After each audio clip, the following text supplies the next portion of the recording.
and like the journey they go through.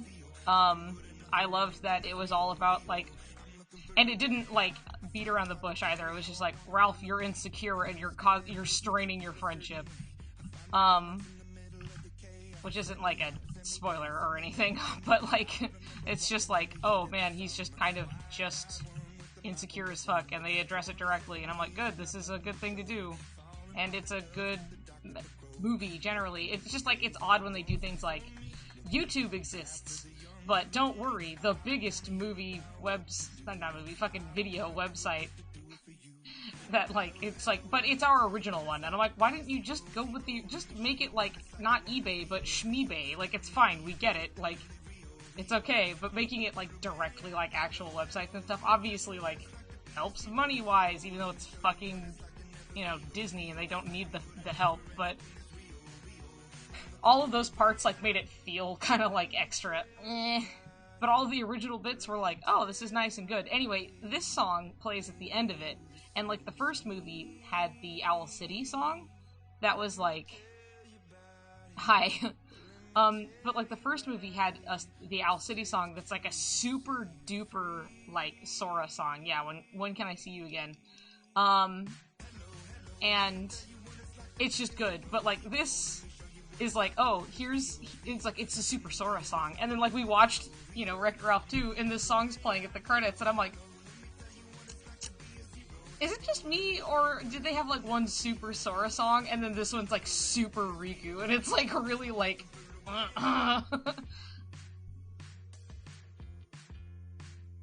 So anyway, I was listening to this. It's like super like, because well, it's like it's too like, the whole thing is like the message of the movie is also incredibly like Soriku in the way that it's like Ralph is being like super overbearing and like possessive of their friendship because he's really insecure. So it's like, okay, all right. um, and you know, obvious parallels there, but like it was also just a good lesson, and then it was like, yeah, you don't own your friend, and you know you don't like all. It was just good. It was just a good time that I felt was just like something that isn't really addressed directly in anything I can really think of, where it wasn't just like, well, Penelope, you did these things that made him feel bad. It was like, no, you were totally okay to like feel like, you know, you wanted to go do something else, and she wasn't framed as being selfish for it. It was just like what she wanted to do, and Ralph had to learn to let his friend go to do what she wanted, kind of a thing, but that they're still friends, no matter what. And it's like, oh, this is so nice. And it's just directly like, Ralph, you need to address your issues. This is not Penelope's fault. And it was just a good thing. That's all. I liked the movie a lot more than I expected, but I love Wreck-It Ralph, like the first one, so much. So I was like hoping, I was like, please be like good, but I don't know how to feel about this going in. And then it was better than expected. The end. It's a good time. That's all. And so, yeah, one has a Sora song and the other has a Riku song. So, you know, bonus points, if you will.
natural. So this is just a super duper Sora song. Like, people know this song.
Uh-oh.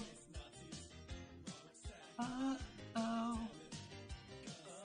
Uh-oh.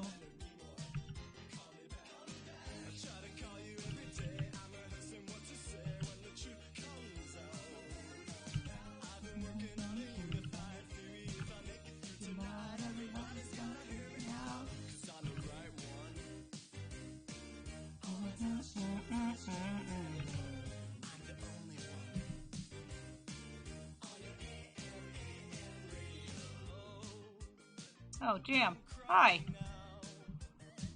Authentic tears. The world understands. Oh my God.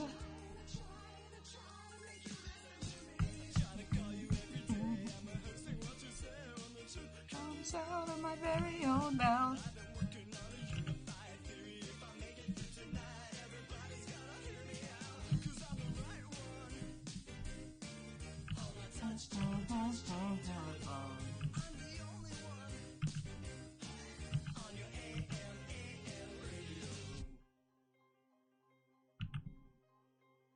Okay, here was a detail I was noticing and just enjoying generally. Because I was playing a bit of KH3 again while Gemma was here. And, I just really enjoy how on, like, Toy Sora, like, just as the toy himself, there's, like, this added, like, whole, like, bit of, like, plastic that sticks out that's, like, supposed to be his, like, eyelashes. Like, they couldn't just have eyes. It was just, but we gotta put it on. It, like, sticks out and everything. It's incredible. It's an important detail. He's got lots of lashes. And he's a super mega Chad boy, you know. I'm a super Sargassosi.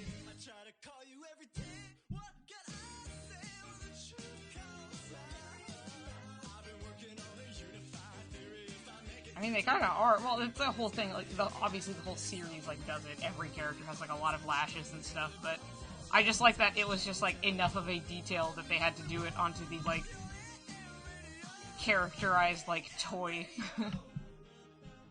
Can't not have it.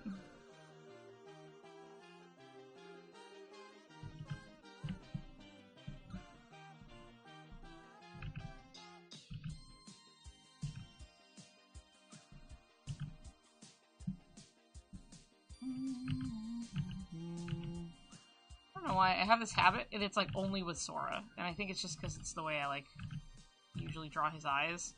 That like I'll be like, yeah, it's like nice and long, and I always give him like a really like oval shaped like eyes, like well irises, I guess technically, as opposed to like I'll draw Riku and I give him it's like oh different kind of shaped eyes and stuff, but it's always like they're always like round.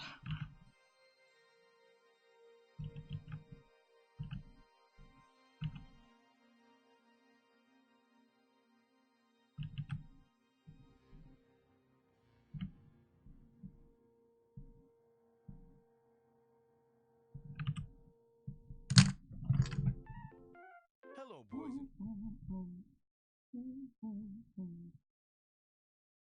Hold on, I gotta turn my light on. It is dark in here.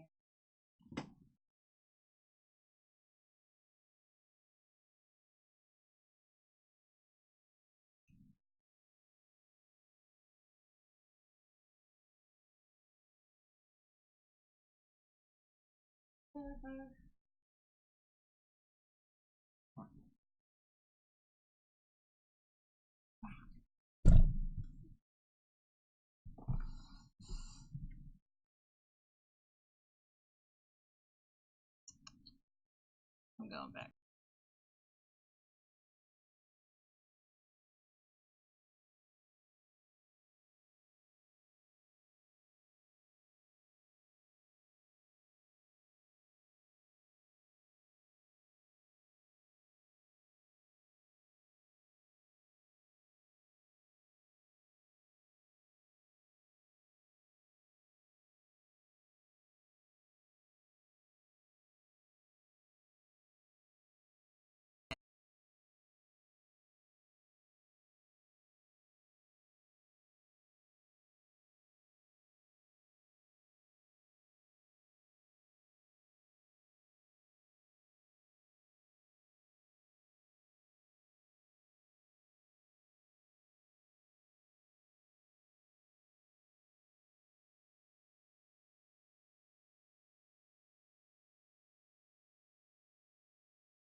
I would be surprised if they brought something up at D3.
like, God, the whole, like, age thing is so...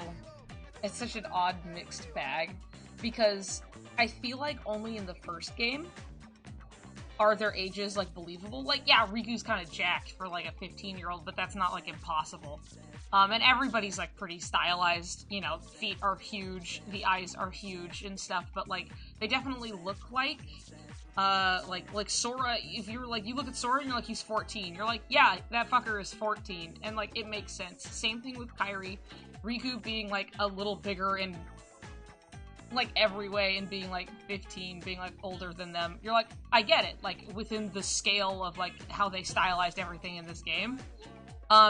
It gets that shit is lost past the first game, basically. Like, it's just like, okay, at least starting KH2, and you get Sora, and he's just, like, older, and, you know, he's had his little growth spurt and stuff, and it's cute, and he's great, and it's like, you can still believe that he's, like, young, but at this point, he has just hit, like, anime age. He can do basically, like, literally anything. It does not matter that he is 15. It does not apply to literally anything he does. And same thing with, like, Riku, like, literally anybody. So it's just, like, the distinction of, like, an adult versus, like, a teenager in the series Kingdom Hearts is not the best, in that, like, basically they are never actually treated as their age whatsoever, and are expected to act like, and are more or less all around presented the exact same as all of the adults in the series, like, the whole time. Like, the only time where they, like, really kind of treated like kids is, like, the first fucking game. And past that, it's just, like, it just doesn't do shit. So they're just, like, anime age. And, like, none of their real age, none of their, like, assigned ages really make that much sense. So. Ooh. Gotta turn it down just a little bit. Yes, it's chunky and I love it.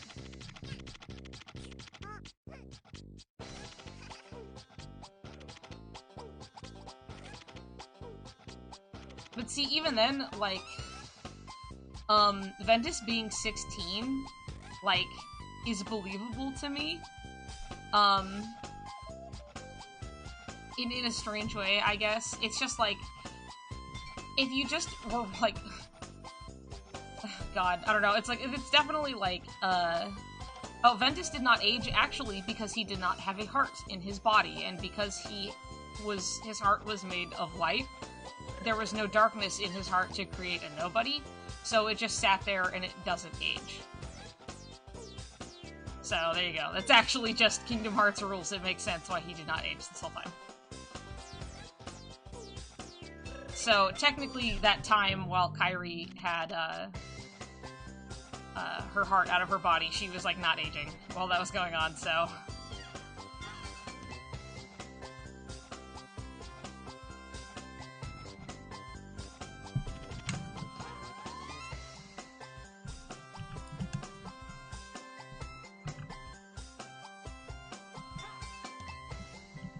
Well, I feel like we still have more to, like, learn about Naminé.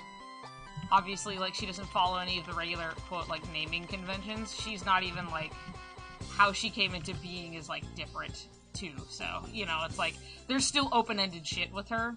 So I'm sure we'll find out more.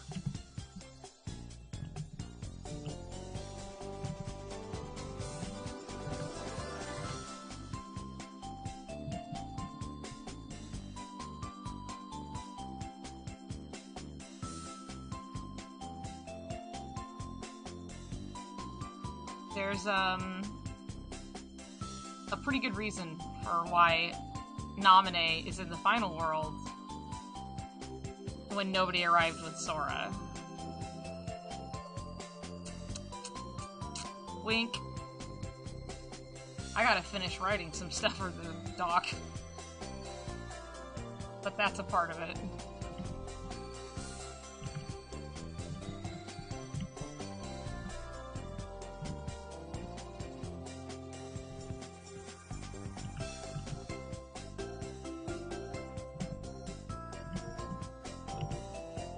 mean, it's honestly, like, not that wild. It's just like, okay. It's not that wild to kind of figure out. If you just do really follow the logic of, like, okay, she couldn't have arrived with Sora. So how is she there? I just try to run through the possibilities of how or why she is there. And even despite how she got there, when did she get there? And what would that imply?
It's funny because it's like, see, because Canary knows what I'm talking about.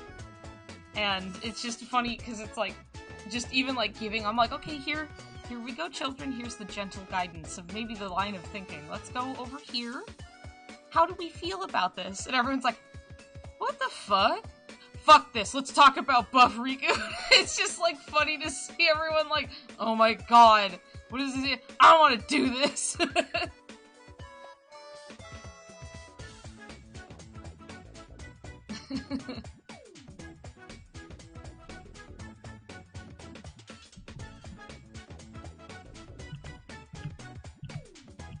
P, you know what I'm talking about, because I have directly talked about this on stream, like, more than once.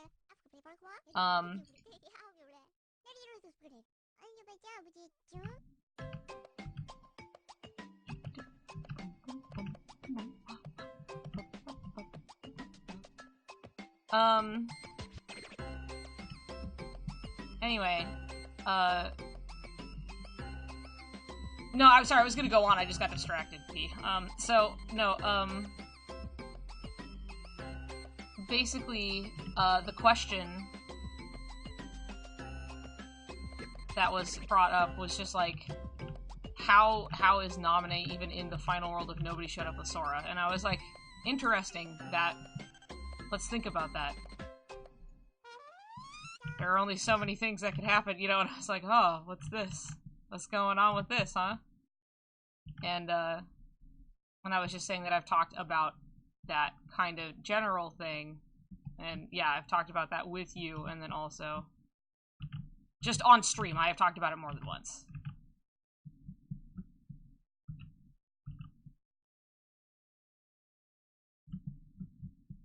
Riku's muscles.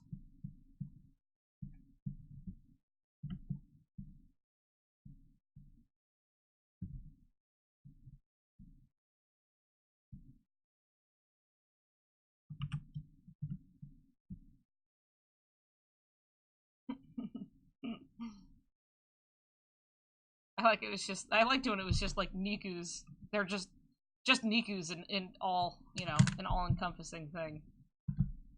Me and all of my other me's were only here for deep lore theorizing character analysis and Riku's muscles.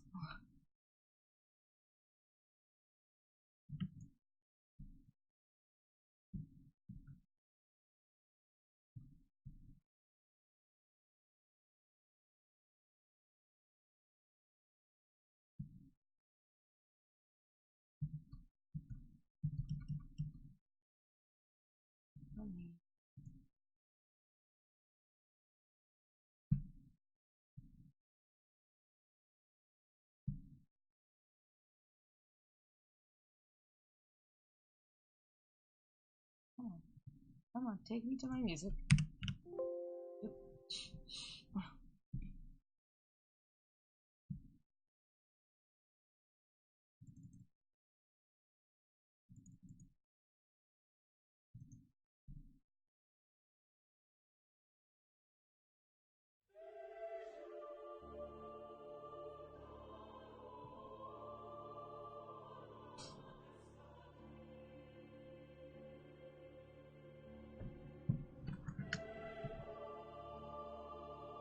I will remind everyone, because this is from the Kingdom Hearts Orchestra, that at the end of this, it's not just Dearly Beloved that's playing, but it is Always on My Mind, and in the orchestra, they actually just have a montage of Sora and Riku moments through the series. Yeehaw. And the thing is, it's that coupled with the fact that Always on My Mind is... it, has Kairi's theme as a part of it, because it's a song for the whole cutscene, and it ends with, okay, Sora saying goodbye to Kairi as he's going to go find Riku, and then, so it's like, oh, okay, cool. That's, here's Kairi's theme, it ends with Kairi's theme. And in this, the whole orchestration, they just didn't put it in.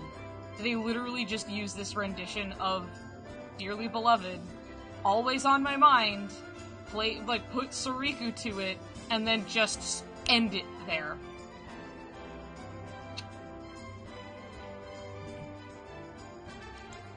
Dun dun dun.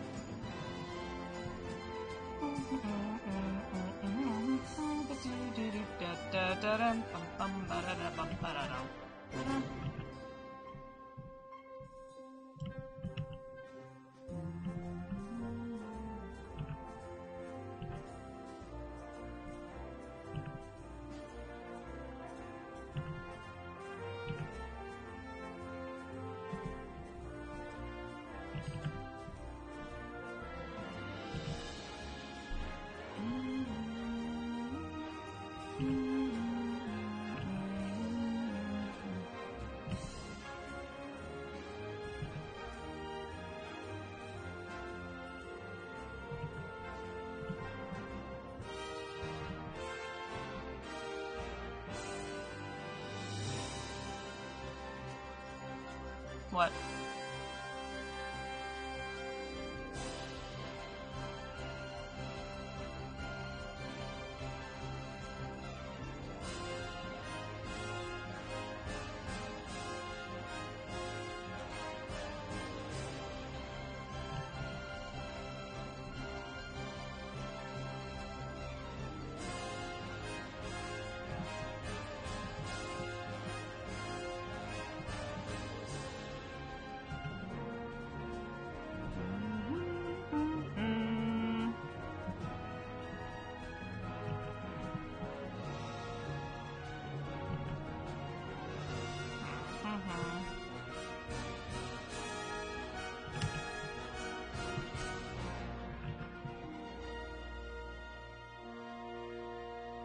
Oh, it stinks. Just about people talking over stuff. It sucks. Okay, so yeah, here we are. This is Always on My Mind. It plays when you shut the door on Riku, and in the final mix, obviously, it is then, this is all playing, and he's all sad, and in the show, specifically, here we are, Dearly Beloved, and it's playing a montage of Sora and Riku. And in-game, this is after he shuts the door on Riku and is having flashbacks, thinking about Riku and, their childhood together.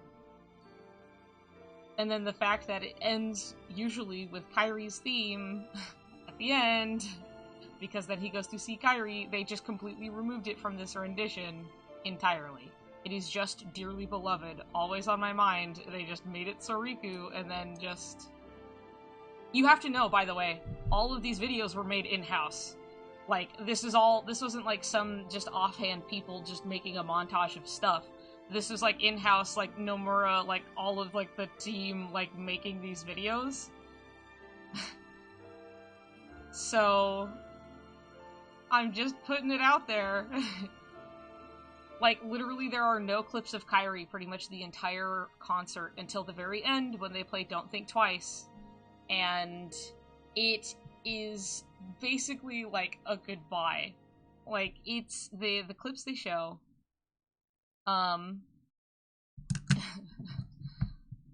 The clips they show are like, it's basically just the start of the end where they're on the Paupu tree, you know? At the end of KH3.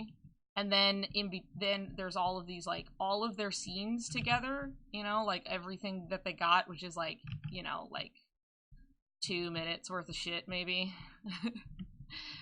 And then they end the whole song in the video with Sora disappearing. He's gone. They smear tool, they licked their thumb, and they were like, and then he was gone. So, so consider this. I really want you to, because I'm sitting here, again, like I always do, Soriku Endgame actually, we have to accept the fact here that they literally did not show anything of Kairi the whole time. These videos were made in-house, and I think it was even Nomura who commented on it because it was kind of like a rush job that they had to do. And the comment was like, I'm really glad that they go with the music. Like, oh, thank God, you know? But, like, yeah, it was like they had made these, and so with everything, they chose from the first game the whole, like I said, Dearly Beloved, Always on My Mind, removed the Kairi part entirely, and just had it be like a Sora and Riku montage to Dearly Beloved, Always on My Mind. That whole thing. Super duper gay. It's really hard to avoid. I don't know what else to say other, because it would be different if the Kairi part was still in it, because then it's just like, oh, it's just Always on My Mind, and then you could end it with Kairi and whatever, and like that was, you know, that was like the most quote romantic part of like the first game, was the whole, like, you know, I'll come back to you, I promise. She's like, I know you will. And then and he's like, oh, you know, yelling to her in the sky and everything's all coming back. It's beautiful and it's wonderful and stuff, right? And you're like, yeah. But no, they none of that. They literally just, like, they swerve off to the side really hard and they just do Sora and Riku.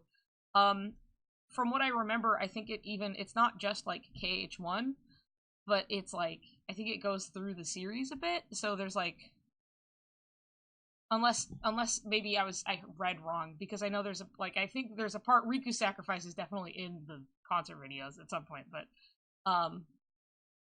there's just a whole bunch of them, and then they just, you know, nope, no Kairi here, and then they just do this with Don't Think Twice, and they're just like, here's the start, here's all your time together, almost as if somebody had, like, died, and they're like, remember all of your happy memories with them? They're dead now. Bye. Goodbye. Riku voice. Bye. Sorry. And then because the fact that it's end capped is, like, I think one of the biggest things for me that, like, just is like, it was the last song of the whole thing, of the entire concert, and this is what they did with it. That it wasn't just like, and all of this build up, all of this, and then, oh, some big romantic scene or whatever the fuck. It was just like, here they are, saying goodbye. Here's all the memories we have together.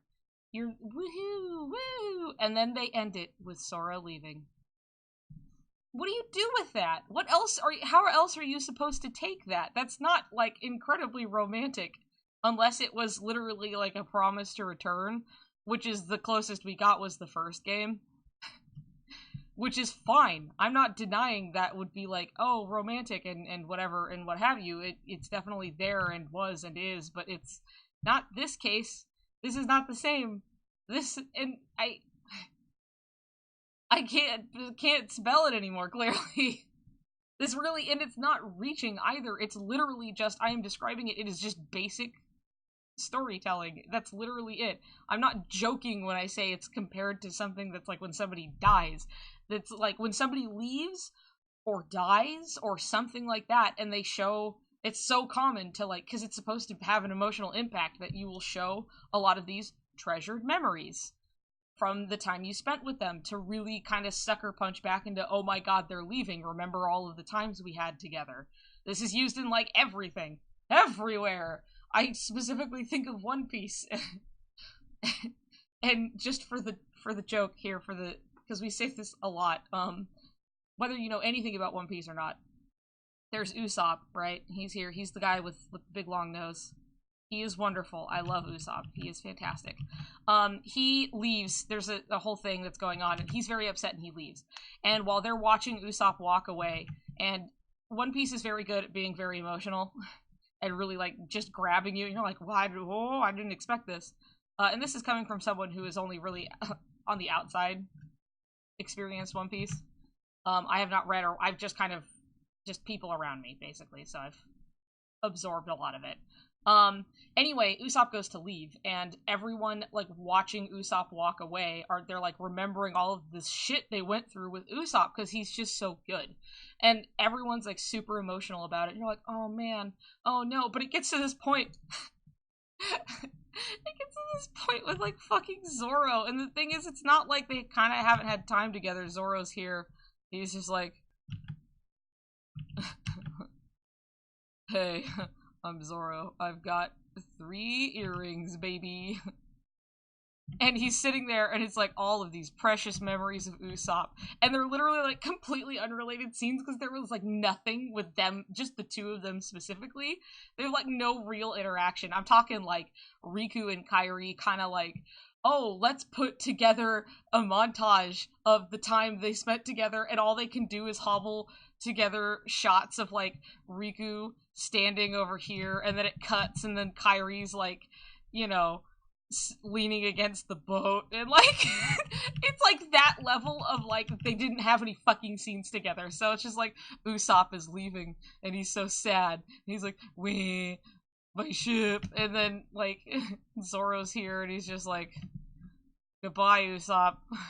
And they're like playing all of this emotional shit, and it's just like, remember all those times with Zoro and Usopp? And like we joke about it all the time here because it's so like so like jarring, the level of like, oh, these emotional scenes they all had, and then Zoro, and it's just like, and there's Usopp standing, and there's Zoro, and he was there too, and then there's Usopp again, and like that's it.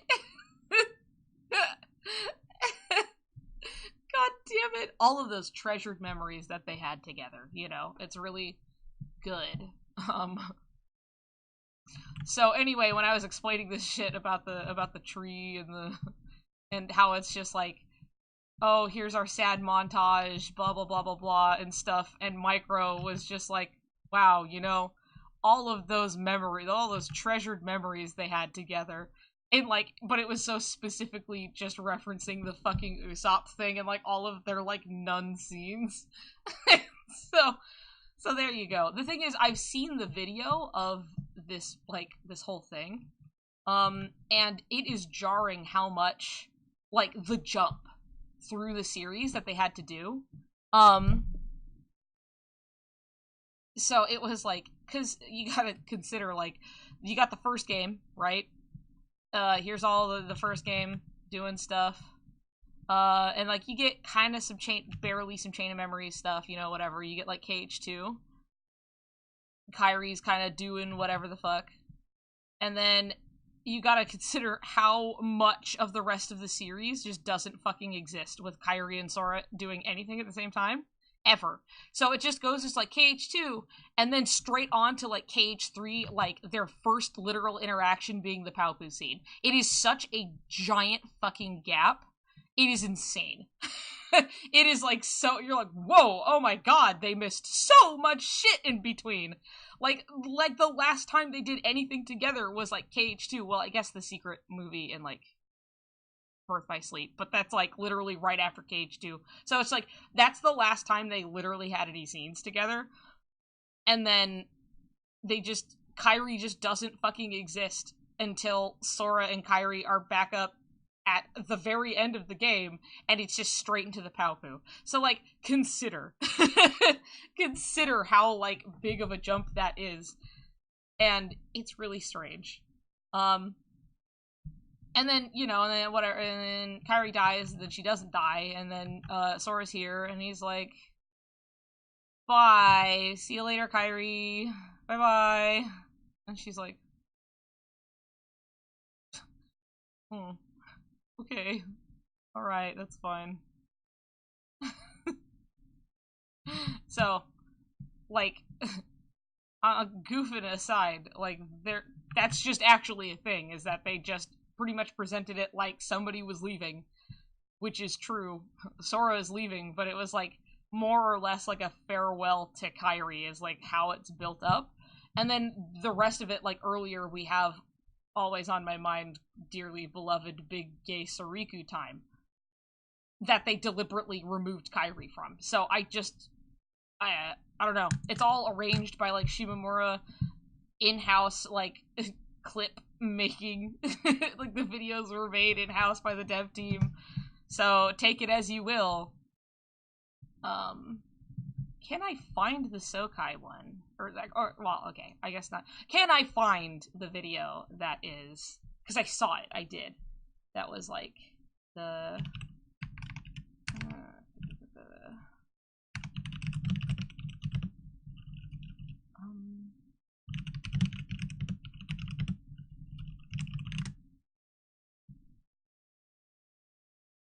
Okay. Think about it.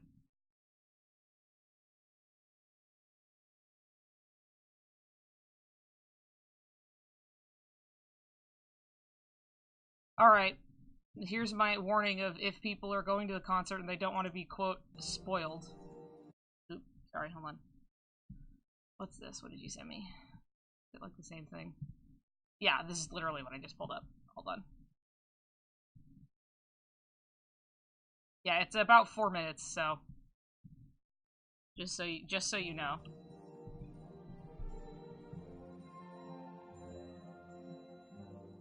So it's like the whole beach scene.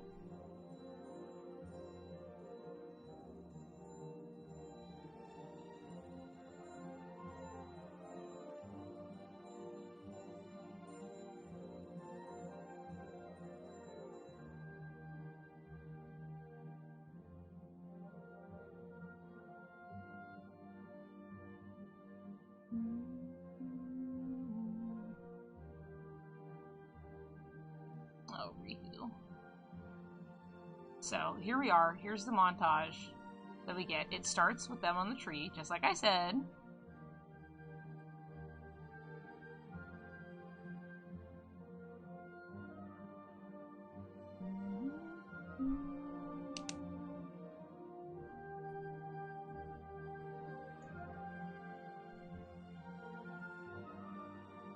Fiery Kairi.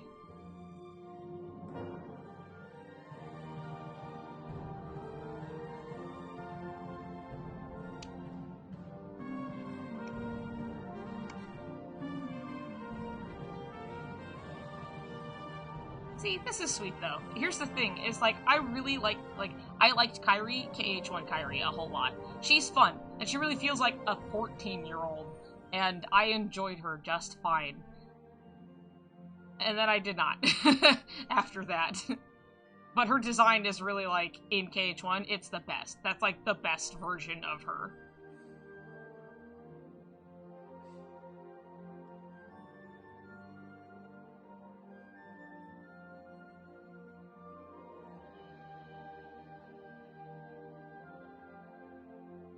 Alright, Kairi disappearing, Sora coming back.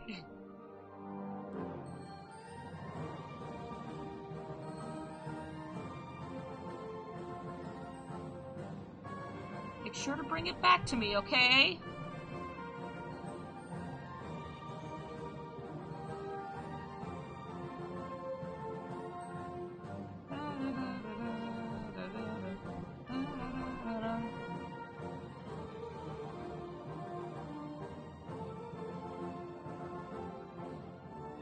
Their, like, first interaction engaged, too. Again, at, like, the end of it.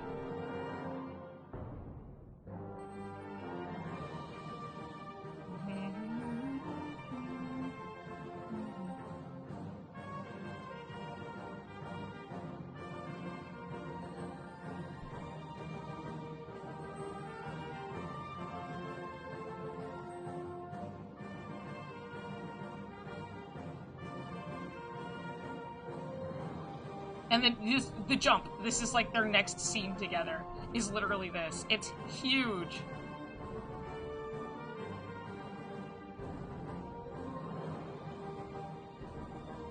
Yeah, I wasn't fucking around. There's like nothing for them in between those 2 points. And there's a lot of game in between there.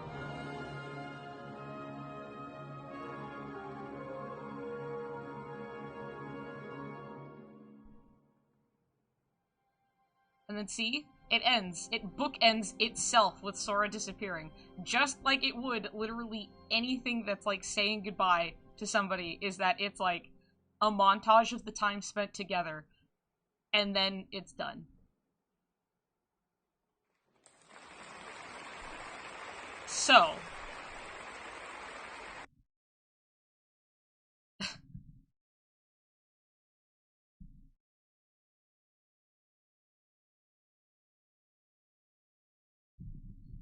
I wonder if they have others, is the thing. Is this like more? Is this just actually like a video list?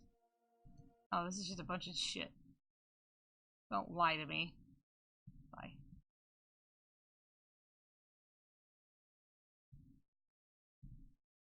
Oh yeah, I bet the comments are not fun there.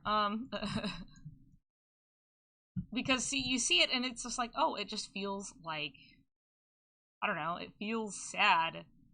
And like it feels like a goodbye, basically. I would honestly feel like it would be very different if they did not bookend it with the scene of Sora disappearing. Because literally it's just like, okay, we're saying goodbye, here's all our time spent, goodbye. And like that's just that's just normal. That is a normal thing that happens in storytelling. They end capped all of their experiences with one of them leaving. So that like leaves it to be like finished at that point.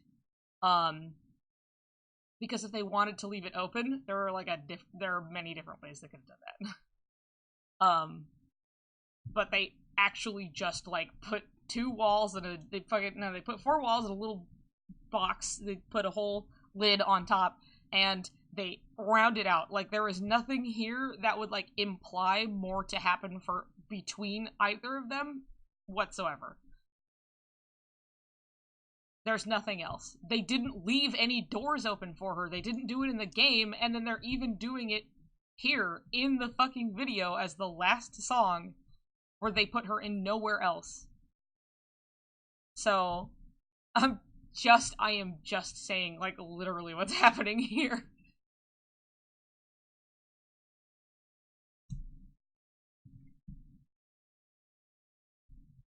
Like, I'm telling you, like, all of this stuff, it's gonna be one of those stupid things that it's like, it's not subtext at this point. Because I like to make it generally clear that, like, usually when I'm really into something, I'm into the source material for the most part, if that makes sense. And I'm always seeking more of said source material. Not to say that there's anything wrong with people who get into something and then they get into, you know, whatever abstract aspect of it and stuff. But I'm never keen on, quote, doing the work for them, I guess. Which is why I don't usually do a lot with Kairi, because it's not like there isn't stuff it's not like I can't find things I like about her, but there's just actually so little to go on that I'm just like, I don't want to create a character for them that's their job, that's what I just want to be convinced. That's literally it. All I want to do is be convinced. If you can convince me, I'm on board. And so going through Kingdom Hearts was a lot of, oh, I have been convinced. And this isn't like, oh, because it's like, I never really shipped or did anything that much. I was a slug person, I didn't do shit. But it was just a lot of, oh, this is just the story they're trying to tell? Is what it seems like what's going on here? I don't really want to stretch to make something work because I'm not here to do their work for them. So, I really, really like Soriku because I'm just like, it's literally just the story they're trying to tell. And Kairi just doesn't really have any character. And I feel like it's kind of purposeful at this point, almost, that they're just like, okay, bye-bye. So, it's really not like just, I get, my point being that I personally don't enjoy, like, or try to actively avoid stretching or reaching for things. If it's just not super, like, there was stuff that even in the doc, even though I could see it, I was like, people are going to read this as too much of a stretch, and so I won't. Like, I noticed it, but I was like, I don't want to bring this up because, like, we're too busy trying to convince everybody else of everything else in this document. And it was the part, literally, like, when Kairi is leading him out of the tunnel, and she has his hand, and he's here, and then the light comes in over here, and he, like, looks to it, right? And then he, like, so distinctly reaches his hand out, like, for it. And the thing is, like, I saw this, but it was, like, it was, like, fast enough, and, like, just even literally convincing people that Kairi wasn't the light in the tunnel was already difficult enough that I was like, I don't want to put this in right now. And then I forgot about it. And then later, fucking Cal and Gemma were like, holy shit, hold on a second, what is this? And I was like, oh fuck, yeah, no, I remember seeing that, and I think it was, like, me and Xanthi were talking about it, and we were like, we just don't feel confident enough in, like, saying that it isn't just him holding his hand out to, like, balance himself when he lands. So we just avoided it altogether. Despite the fact that, like, looking at it, especially now, and with all of the evidence surrounding everything, was, like, it's, like, really apparent and, like, obvious. Like, they went way out of their way to, like, you know, animate and do everything the way they did, and to light only Sora from one angle that doesn't touch Kairi whatsoever. And we just I just avoided even bringing it up at the first, like, to start. So, I guess, circling back around to the point I was making, was that it's just, like, I'm really trying my best not to, like, of course there's gonna be a bias, of course this is what I want, with, you know, sort of endgame, actually, but it's, like, I want it so bad because I'm just like, it's the story that it makes the most sense. They've been setting this up for years in the whole series. So, it's like, it's just, I'm just sitting here just like, look, I didn't have any kind of investment beforehand. I didn't have any already inherent need to be doing this, and I'm just like, they're cute, hot boys, let's put them together. And it's just like, it's just the story. It's literally just basic fucking storytelling. And I'm that screen cap of the guy, and he did the Kingdom Hearts summary that's really good. That I love. Anyway, basic storytelling. But it's like, all of these things that are being pointed out are just, like, the only thing that, like, takes them, like, down a peg of, like, well, maybe I am reaching. Which sucks, because, like, in any other case, if it was, like, oh, you know, stuff every interaction with Sora between Riku, if either one of them was a girl, it wouldn't be up for debate whatsoever. And I think that should be a sign enough that what you're seeing and how it makes you feel isn't a stretch. It really, really isn't. Like, that's the thing, is that it's like, it all rides on the fact that, well, we just don't have a lot of actual gay rep. And that's a very, like, fine, totally okay, like, fear and, like, reason to be like, I just don't think it'll happen because this shit just doesn't really happen. It's been getting better, sure, but I just can't. I can't think that like this big, huge series would be able to actually go forward, like go through with this, especially their two main characters. Um, and that's like completely valid. But I guess just keep in mind that that's literally the only thing keeping it from being completely like legitimate, like take. That's it. That's it's just like everything is there and we can see it. Don't discredit yourself for seeing it. And it's just it's not a stretch by any means. It's actually just there. um it's that's it. That's all. It's all there. It's all completely set up to be this thing. But like really the doubt of like the possibility of it being a thing is the only thing that it has going against it, basically. Otherwise, everything is set up for it. Yeah, we can listen to Pew's remix. Are you kidding? Here we go. Love that one.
they're aware of it and their feelings and how they're supposed to be, like, known, you know, and we're sitting here like, yeah, Riku's gay. Here he is, we get it. But if we're supposed to know about everybody's feelings, like, what other feelings of Riku's are we supposed to know about from Kingdom Hearts 3?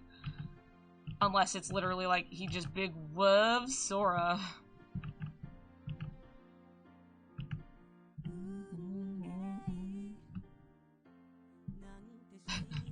See, it's just genuinely like, oh, this would all make sense if this was the story it was telling. And then Nomura and other interviews, like, with other, you know, head people of the series have more or less, like, shown completely that they're aware of and or doing something with, like, the idea that it's like, oh, okay, yeah, you know, Sora's figuring out his feelings and stuff, and he really super cares about Riku and yada yada yada and stuff, but he doesn't realize maybe that they're romantic feelings, and there's an expectation, of course, that he would get with Kairi, because he's the hero, and yada yada, and, like, Riku would be aware of this, and make him feel really bad.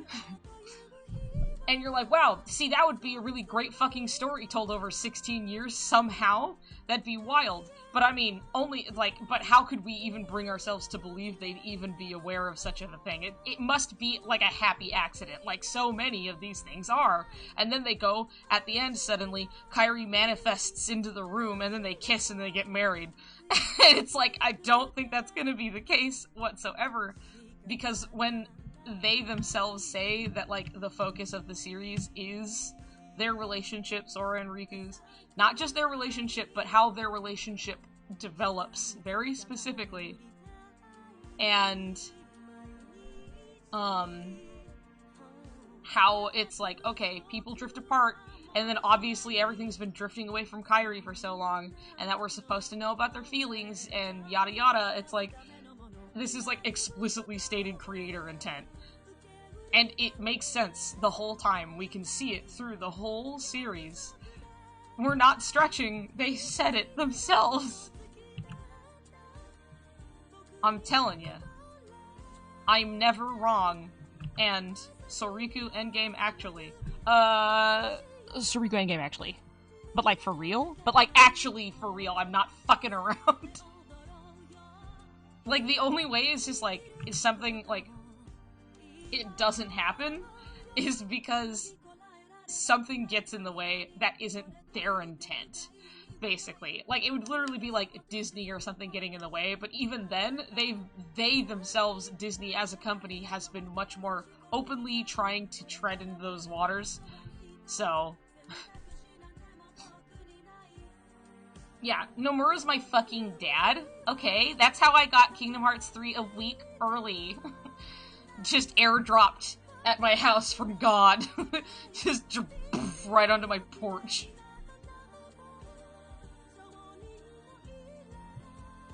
Mm-hmm.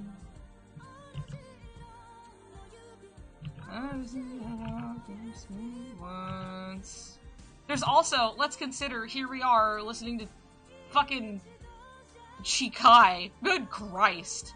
And all of the lyrics, and it's like, again, all of the lyrics are just pretty much strictly Riku's perspective. There's nobody else this applies to. And there's even a history specifically of the opening songs, and it's just like, boy, this sounds like, it sounds like Riku's perspective. That's weird.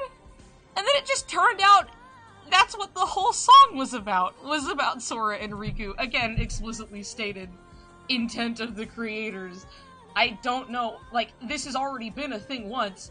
This is even more explicitly a case of it's just Riku and everything we've come to understand, that he obviously has feelings. Something we were supposed to find out about in KH3, which the only thing that would have led us to believe his feelings for anybody was literally... is literally him and having the power to protect his cherished person, and to protect what matters most. So, it's like, so what? Nomura told us that we were gonna find out how he feels, and then we found out how he feels, and he's gay, and then this song basically only explicitly sounds like, I don't know, Riku having feelings for Sora?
tweets or Tumblr posts that I was like, oh, no fucking way. It's almost like every red flag that was there was true. Every single time. It was like so much. It was like so much. And the thing is, they're very consistently like just kind of a mean person who blows off like criticism in a way, but like more in a way that's like talked down to and like is mean to whoever brings up said criticism, no matter how like legitimate it is. Like here's a good example of they had some Tarzan AU, and this was the tipping point for me. This is where I was like, my eyes went to hell. I had to leave.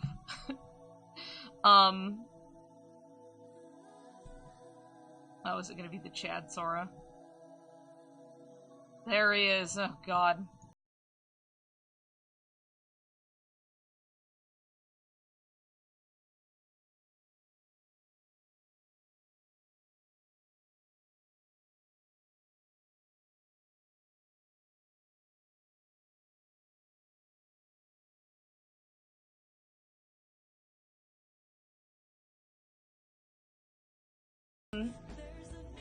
Hold on, I have to think with my brain. As I'm trying to remember. Oh, okay. So there was this, Tarzan AU kind of a thing. That was like Jungle Boy Sora and then like super dainty like Kairi, basically. And I was like, yeah, okay, whatever, here's this stuff. And it was this point where I was like seeing Jungle Boy Sora and Jungle Boy Roxas feral screaming at each other over the last Paupu to share with their respective ladies. Which was, it was like, all of their stuff always so constantly has this, like, turbo straight vibe. I'm talking, like, fucking turbo straight, buddy. Men and women, they get married, it's so beautiful. And then you have your beautiful children and your beautiful husband, and it's so wonderful, but the world is so dark and gross, and children just, they lose their innocence, and it's just so sad, and oh my god, barf, it drives me nuts. Because also just fueled the idea that it's like, there's a difference between, the idea of losing innocence, like, implies that everyone is innocent and pure and thus better this way until they are tainted by the dark world around them, which is garbage! It's a garbage take! Don't do this, it fucks people up, because then you feel like you lost something instead of learning. It's so stupid. There's a difference between gaining trauma or just learning about the world, okay? If it's like stupid bullshit, like, if it's like somebody genuinely had like went through something bad, that is not a loss of innocence. It is a gaining of trauma. That's it. It's very important to make that distinction. So it's awful. Get out of here with this shit. Anyway, all of their takes are fucking turbo straight as fuck and like kind of also have this homophobic charge to all of them the whole time. And then it's like, oh my god. Ah! I'm just remembering shit and it's so fucking bad. It's so bad. There was, okay, I'm sorry that like you're just seeing, I'll just go over here so we can at least see some cute Rikus. That's fine. We'll do this. I'm talking. I'm sorry. Cause it's like, I've had them like just straight up like blocked for a while because I did not want to see their stuff. I really, really didn't. They're like one of the only people I've like just straight blocked where I was like, bye, I just didn't want to see it. I just didn't want to see any of it. Too much of it was like too close to, like there were just too many flags, too many signs that like they just could not fucking relate to other people or understand their like plights or where they were coming from. They always shouted people down when anybody came to them, and this is where I was going with the Tarzan AU thing, the Jungle Boys, where even like it was basically every respective boy in like any into every straight pairing you can think of. Riku aside, obviously, because his gay aura is too strong because it is built into his character throughout the entire series. So straight people don't like to touch him unless they try to make Rikunami happen, and then they do it, like, begrudgingly once. And that's it. So, we have Terra Aqua, we have Rokushi, we've got, Sokai, their whole thing. And then it's like, of course, oh, it doesn't matter the character, oh, it doesn't matter. One, he was a boy, she was a girl, can I make it any more obvious? Terra, big, strong jungle man, and dainty Lady Aqua in her big frilly dress. Of course, all of them are in their big frilly dresses, and they're all being carried around by their big monkey men. Woo, and it's just like, oh my god, okay.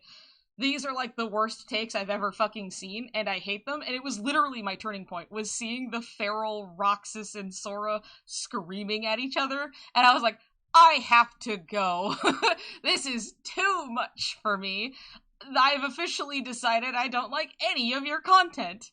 So, moving on from this, somebody had tweeted at them about this because they were kind of going into this Jungle Boy AU thing. I hesitate to call it Tarzan specifically, but they were going into this, and somebody was like, "Hey, I know you were, like, talking about or thinking about it or something," and I think they were supposed to be, like, a friend, but they were just like, "Hey, I'm just advising you, you probably shouldn't, like, loincloth jungle man, like, Xemnas, because there are very few dark-skinned characters in Kingdom Hearts, and there's just, that would not be very good to do. That's all. It's just, like, if you're just not thinking about it, like, I just want to say, like, probably shouldn't do that, because it would just kind of come across in poor taste. And this is a completely genuine, like, hey, just as a heads up, and even if you were like, oh, I don't agree, blah, blah, blah, for whatever reasons, it was just, like, basically, they just turned it around, and they were just, like, one, they told them that, oh my god, it was a whole, because, god, it's been a bit since I've read it, but they were basically just telling them that, not to treat them like a baby, and that they're oversensitive. It always comes back to being oversensitive on the internet, and, that you should expect to see offensive things. Kind of that kind of mentality, where it's just like, look, there are things that are appropriate and inappropriate, it is that simple. Just tag things appropriately, it's fine. And then, of course, later they got caught out when they were doing the whole thing with the Vanitas forcing himself on Kairi thing as like, man pain for Sora, and everybody jumped on it because everyone was kind of getting, like, not so good vibes, and then that was finally, like, the reason for everyone to be like, no, fuck it. Yeah, there was a comic, and Vanitas is like, yeah, it looked just like, Sora, ooh, and then he, like, forces a kiss on her, but, like, Sora, like, shows up and he sees it and whatever, and then Vanitas is like, and he leaves, and Sora's so man-pained about it. So, anyway, people were, like, upset about that, because they were like, hey, that's fucked up, and then it was just like, you have to at least tag shit, you big dumb asshole. If you're gonna, like, you can explore problematic content, you at least have to tag it. You have to. That is the one requirement. And so they were like, and they, like, literally cry typing, like, tweeting and shit, and they were like, I'll do tag stuff from now on, and it was like, oh my god, it was so much, and then they disappeared for a month, and I'm not kidding, I am not making this up, I saw it happen. They disappeared for a month, and then they came back, and their friend, they faked their death, they faked their death after a month of silence.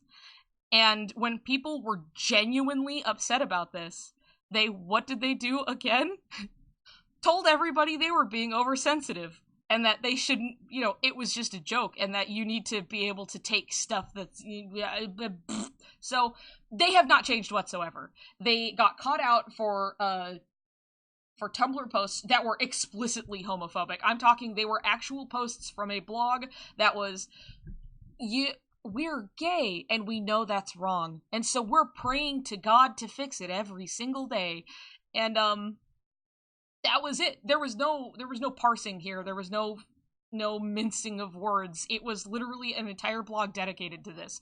And yeah, it was literally just pray the gay away. And Charlie Coe had liked several of them. It was like a bunch. And it was just like, oh, that's really fucking gross, dude. And so somebody noticed this, and this got out. And then, of course, Charlie Coe had like turned off for people being able to see their likes. Too little, too late, my friend. But they've never talked about it ever. They have never addressed it, despite people have talked to them about it. So Charlie Coe is not great. They really, really aren't. And the thing is, all of the signs were there ahead of time before the literal physical proof came out.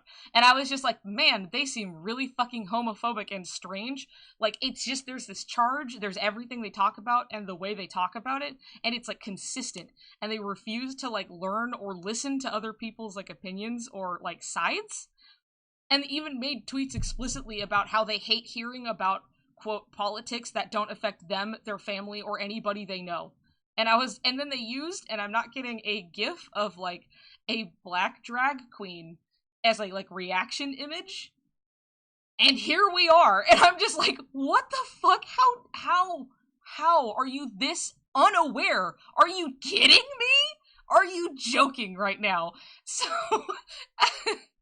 it is, like, ludicrous how much they're just I don't know. I don't understand. The thing is, usually when I see that people, like them, it's usually just like, oh, they do, like, cool, action-y kind of stuff. You know, they can make cool-looking stuff, it's fine. Because there are some times where I'm like, okay, this is fine. I could say I even enjoy this piece of art, but, like, them as a whole and most of the content they create, not good. It's really not great.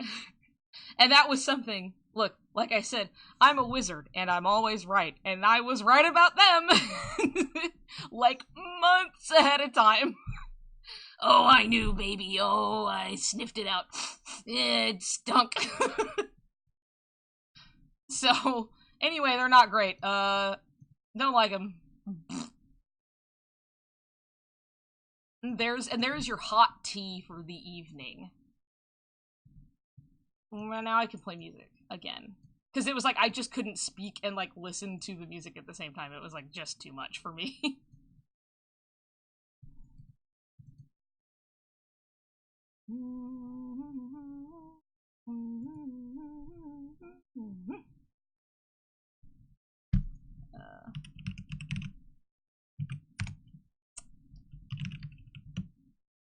Oh, there we go. I always spelled that wrong. Here we go.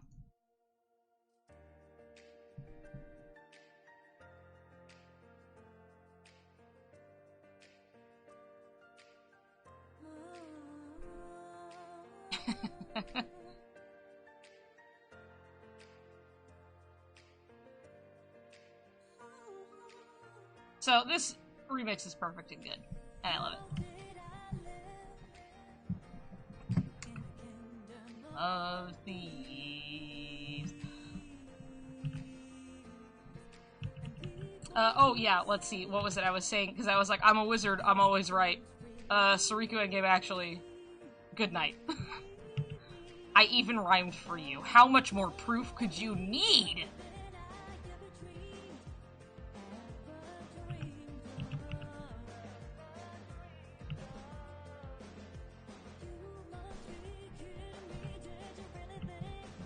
I did predict the triangle button, too. That was me just making a joke about, it was, like, just because in KH2, like, you have the reaction, like, when you have Riku, that he comes and does Dark Shield. And so I was like, well, triangle's the boyfriend button. And, like, I had just made this tweet, like, in, I don't know, probably, like, a year ago now. And that was it. That was just like, triangle's the boyfriend button. And then it became true. And I was like, everything I say becomes true.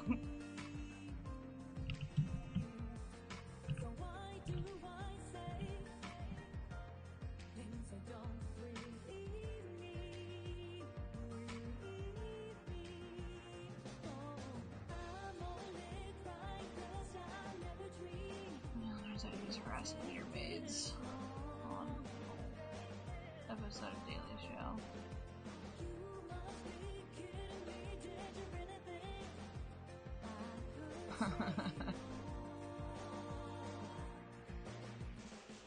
Yeah, the whole, like, idea, because again, this is just, like, it's such a, like, ingrained, like, it's just heteronormativity, where literally people think that, like, confirming later that a character is gay, despite there being no, say, straight-up confirmation either way, is that it is a retcon, because the assumption is no matter what, you are straight, until later you change.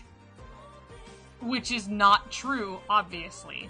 But this is the mentality that is, like, keeping it from,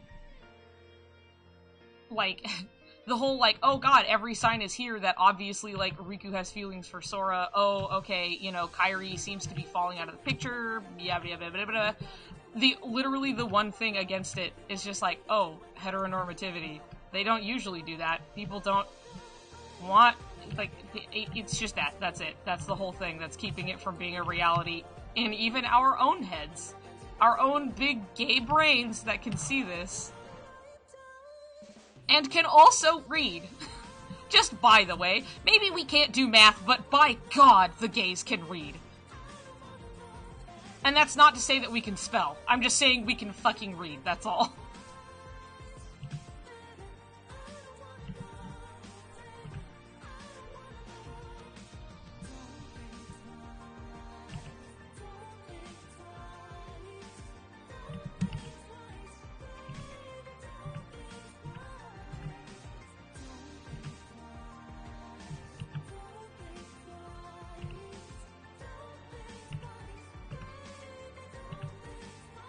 Kiss me once, kiss me twice, kiss me 3 times.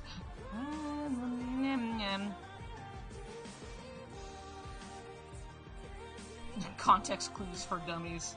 Have I told you guys about how... See, I always think about this, and I can never forget. Every time this shit comes up. When I was, like, 12... so I was in, like, 6th grade, and I was taking the state standardized testing. And so it's kind of different with, like, each state, and obviously for people who are not in the United States, it's just a standardized test of, like, your reading comprehension and math and science, you know, whatever the fuck, you're just core stuff you're supposed to know. So mine were called the ISATs, because it's, like, standardized whatever testing, I don't fucking remember. I was living in Idaho, so I sat, hee. I sat in a chair and I took a test, hee. Anyway, that's completely unrelated, I just like to say I sat. Anyway, I took the test, we all had to take the test, and I just fucking do my test and stuff, and it was like a reading one or whatever, and then I find out, like, the next day, because I had no idea what the fuck they were talking about, but it was, like, my teacher, because we had to do the next test the next day, and my teacher was, like, called me up as, like, to the front of the line, the quote-unquote ISAT testing queen, and I was like, haha, I don't know what the fuck they're talking about, but okay. Turns out, I literally had gotten the highest score my school had ever seen in, like, reading comprehension. Like, the reading and, like, spelling and, like, all of that, like, that section, like, I had hit the highest score that the school had ever seen. So it was like, okay, cool. So anytime I, like, think about, like, this shit with, like, I'm sitting here and I'm like, look, I know how to read a fucking story, I know, okay? It's just like, well, I got the highest score my school had ever seen when I was 12. I mean, that's not nothing. I mean, that's still like, oh yeah, it's something that, like, I know I can do, that I feel confident in, but it's like, also, I'm just sitting here and I'm like, I feel like this is so easy!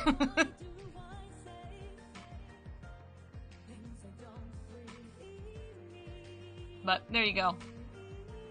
I'll pull out my 6th grade certificate. I can read, and better than a lot of people.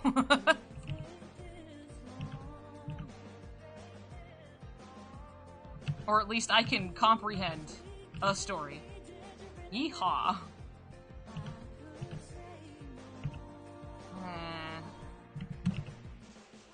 Baby,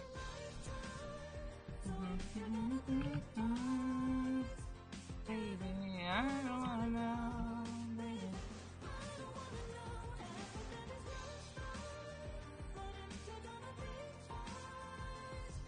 I can't say I can count, but I sure can read. Like, I started playing Danganronpa. I started playing DRV3 specifically. Because my buddy Vana loves it, and so it was like, okay, let's go, let's play through.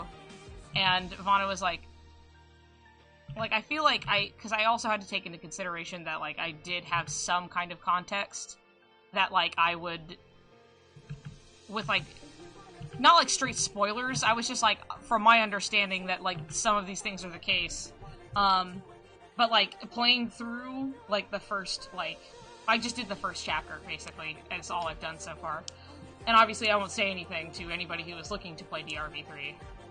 But for those who do know DRV3, which are more than one of you in here, it was just, like, me, like, playing it, and, like, from the beginning, guessing correctly who was the culprit, and, like, how many aspects of it went down. The only thing is I feel like I gave it too much credit in some regards, that I thought it was maybe doing something even a little more, and then it wasn't. But that's, the thing is, I know that I'm gonna learn a lot of stuff, like, going through the game. That it's not, like, the complete package just having finished the first chapter. Like, I know there's gonna be more going on, but it was still just, like, I was sitting there, and I was like, oh my god, okay, was it this? Did this happen? Was it X? Did they do this? Was this it? And then it was. The end.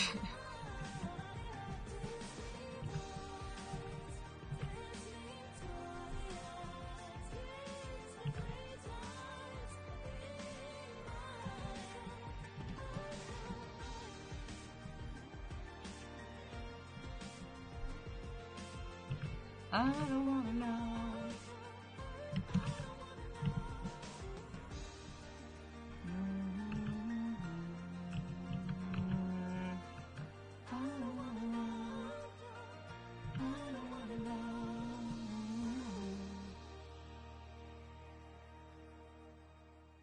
Yeah. Well, okay, I was also, like, part of my understanding from said friend who was very into it was, like, part of it was built on, like, expectations of, like, from, like, past games at the same time. So, like, going into the game and being like, they always do things this way and that way, yada yada yada, and then it, like, turns those expectations on its head, where I went in with, like, none of that. There was nothing. I was just like, oh, okay, like, I was just looking at all the pieces and parts, and I was like, okay, well, I know that, you know, this character did this did this, all of these things, like non-spoiler kind of thing is that there were photos taken of people coming in through the door, and it's just as simple as, like, okay,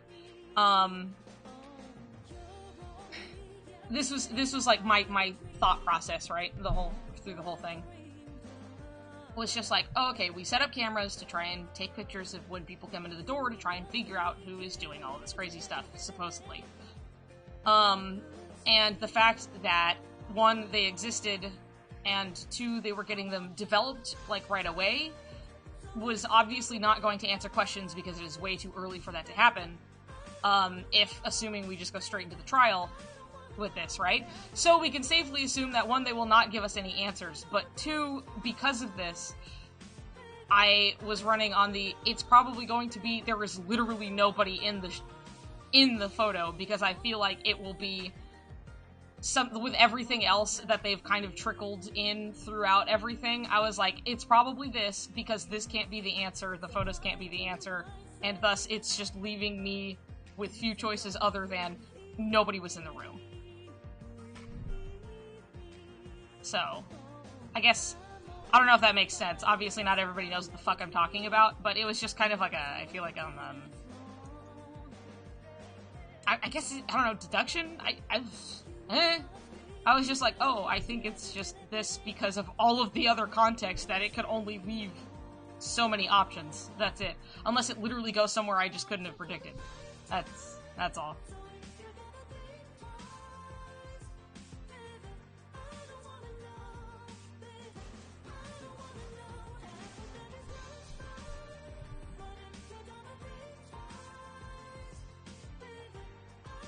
I got, like, a rundown of what happened in, like, everything else leading up to DRV3, at least. I already knew pretty much all about the first game when it first started being a thing. I remember when it was on that forum being translated, and people called Monokuma Mono Bear, because it made sense. And then it was, like, specified that they were like, hey, when you translate it, please call him Monokuma. That's our one request. And I'm like, okay, I mean, that's fine, but just kind of funny to me, I guess. It was just the one specification.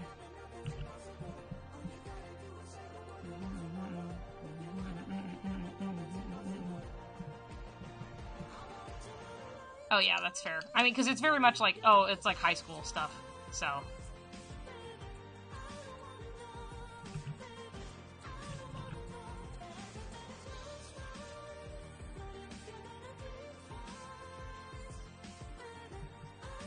Let's see, what the hell was I doing with this?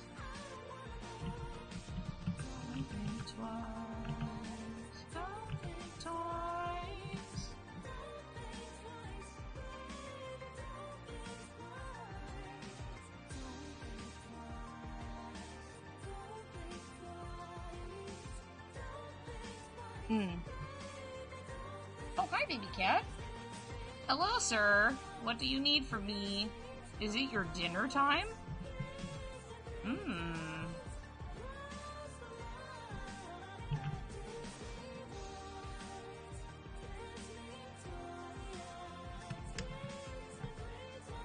Hi. Hi, stupid. Oh, you got hair all over the lip of my water bottle. Sick.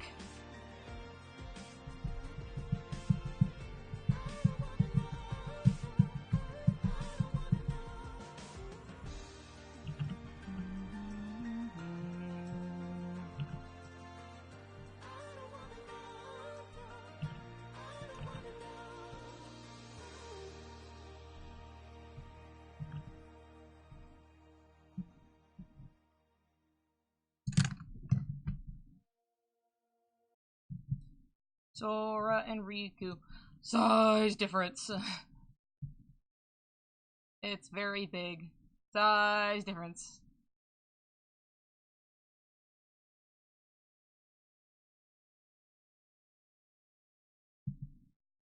Oh, you wanted to understand about Charlie Co's art? I'm very sorry. On one other note of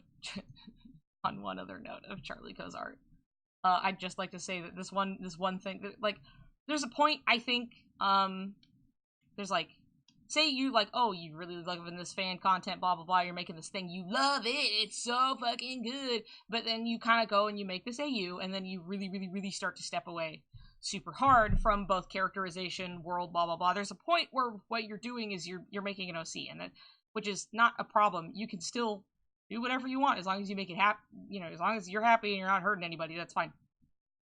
I'm just saying that there is a point where I'm like, why not just give yourself the creative freedom and just make it an OC? There's a point where it's just an original character. You have divorced yourself from the main content, like, so much, right? And that's fine. That's fine.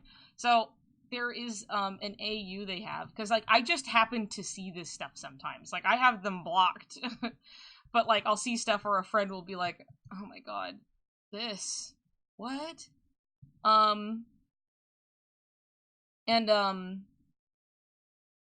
It's basically like they have this, like, Yakuza AU, and not Yakuza the series that's fun and good with Kiryu and, like, Majima and stuff. No, not that. I mean, just literally, it is, like, you know, your typical Mafia AU, it is Yakuza. It is a Yakuza AU, and there's, like, if you were to see the designs and the characterizations, they are just not even the same people anymore. They are not anywhere close. And I'm not here to say that somebody can't go and do that by any means. Just do whatever. I'm just saying, like, just objectively, I'm like, this is not the same person.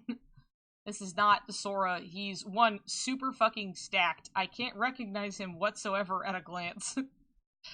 I have to like figure out and like put the puzzle together to figure out who the hell I'm looking at. He also does not act anywhere close to himself. So at this point, you have made an OC. Just go ahead and go buck wild. Just make your OCs and go wild, buddy. It's fine. Get yourself the freedom.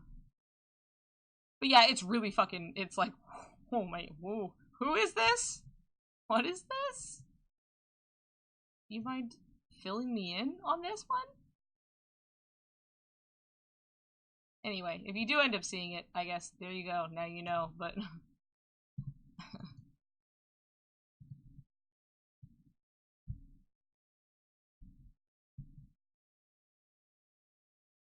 Where the fuck? Where is it? Where is it?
things I've drawn. And you're only allowed to listen. You can only view this while listening to.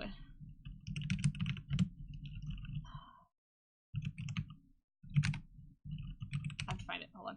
Give me a second.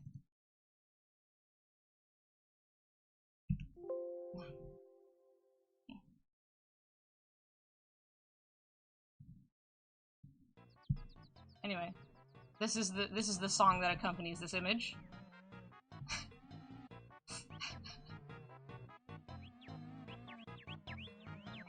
really fucking.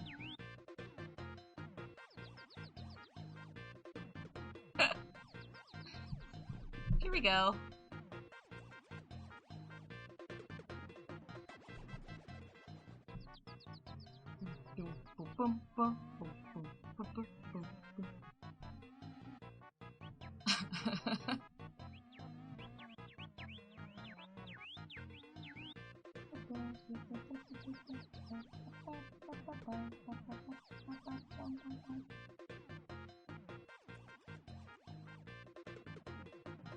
Let's see here. This is the predecessor. This is like when I was first discovering this brush. I will always remember, this song is called, The Monkey's Maze. It's from Earthbound. I love it. Because this was like my icon for like ever, was like this Sora, right? But I will always remember, fucking somebody said to me, they looked at these and they were like, Sora's such a sweet sunshine boy, he could never have that much salt in his body. And I was like, who?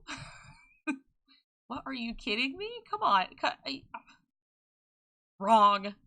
Wrong. No. Or no. Wrong. He is absolutely super sassy all of the time. Are you joking? Come now. I think I know what I'm talking about. Excuse me? Let's see here.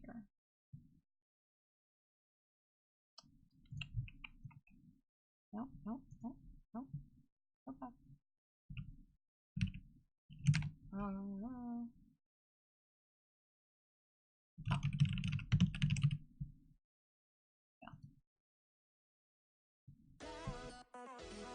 Here's some old smooches.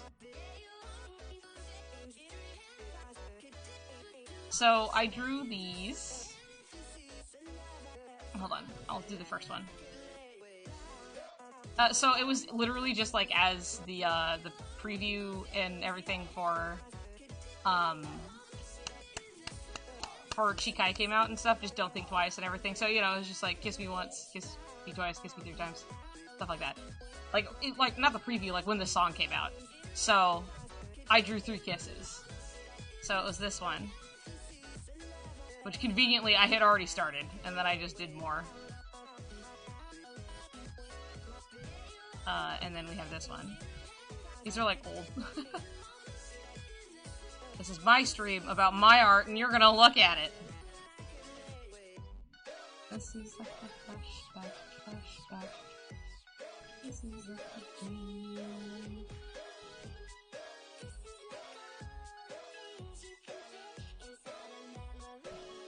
And then here's Kiss Me 3 times.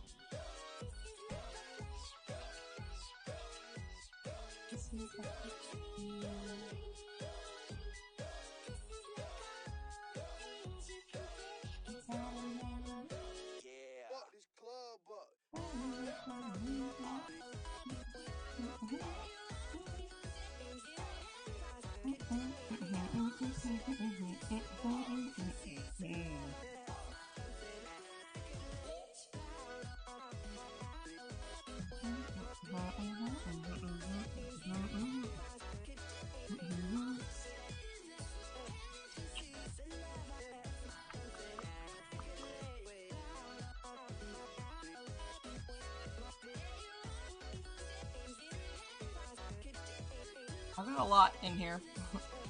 Just by the way.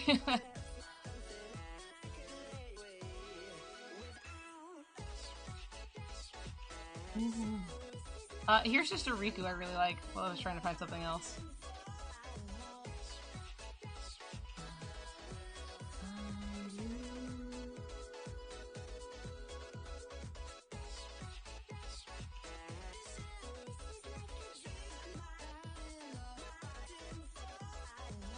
Oh, here we go. Here's another one that I really liked.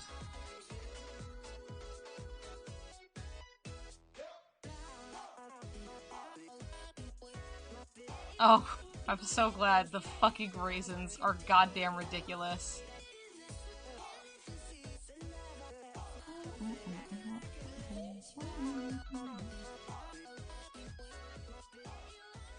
Oh, yeah. It's just like, this is like an unfinished scribble that I really liked, because I just liked Sora's face.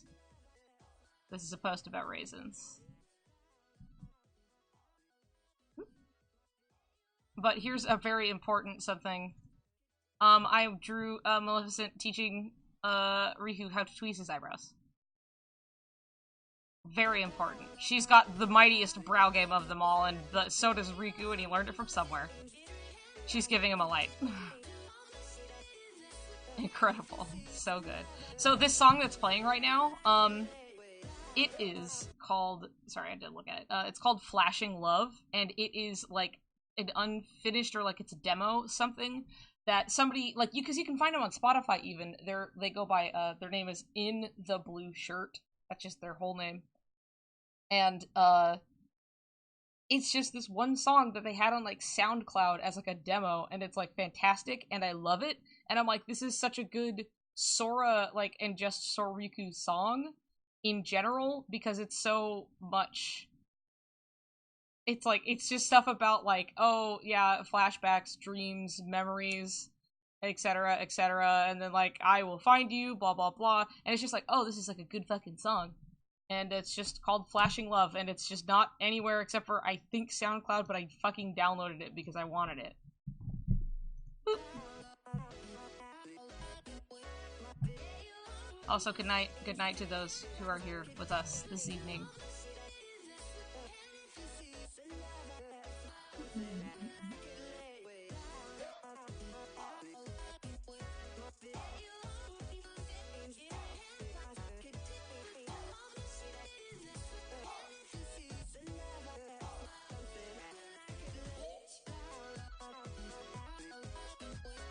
Discords can be really hit and miss in terms of, like, getting people to get all in there. It's different when you're interacting with people, like, constantly versus, like, in passing. Or, like, you know, when you want, kind of.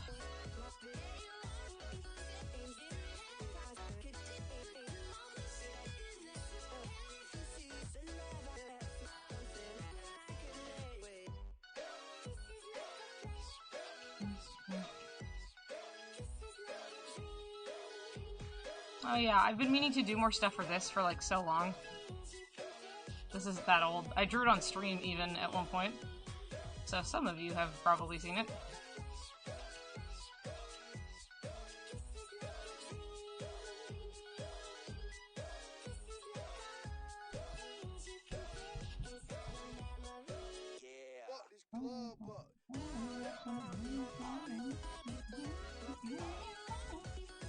I'm glad you've been chatting, and it's been fun, and things have been good. I drew these with the idea that they were singing about how they feel about each other. So, so for Sora, where it's, like, a nice, like, a new, exciting, discovered feeling, and it's just nothing but, like, kind of an upswing of, like, happiness. For Riku, he's been dealing with it for a long time, and so it's a lot more, like, difficult for him, and, like, a lot of, like, heartache and whatever, you know? It's just like, oh yeah, he definitely loves Sora, but it does bring him pain in that, in his understanding that, of course, you know, this will never be something that he'll have or anything of that nature.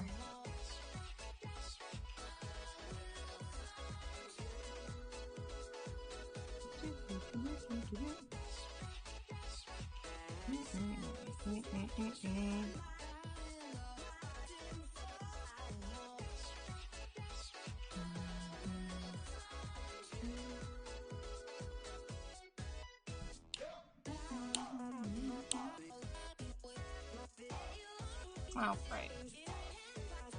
Here's this. That everyone seems to love so much. Every time I check back, it has, like, more notes, and I'm like, Jesus. This two-parter. Let me...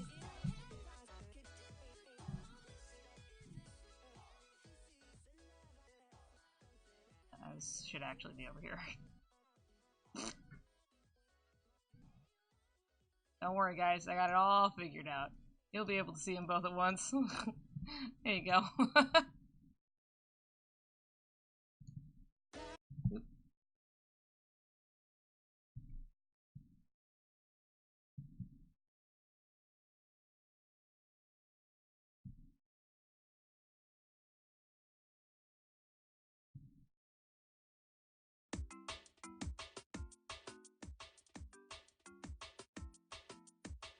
Oh, thank you.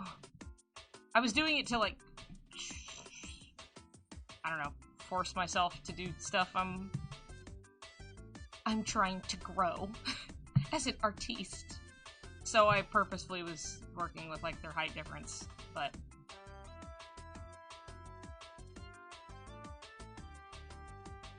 There you go.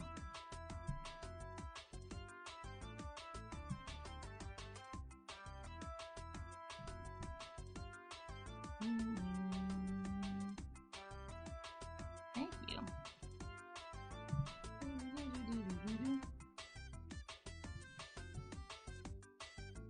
Oh god.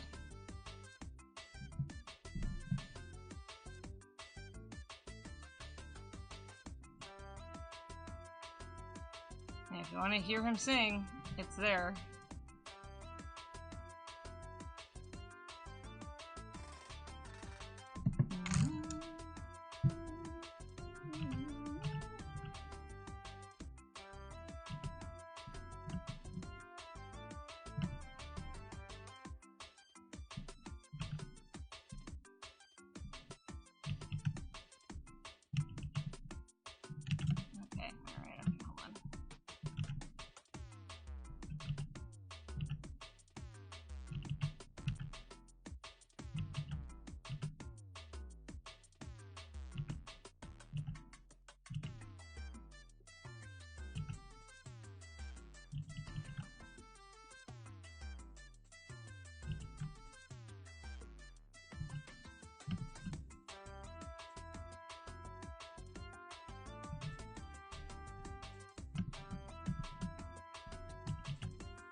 Coolable character.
Oh yeah, he was sitting next to the Sora cosplayer, who is, they follow me on Twitter.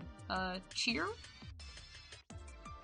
They're very sweet. They have that, like, fucking, like, immaculate goddamn, Toy Sora cosplay that was, like, going around. They're very nice.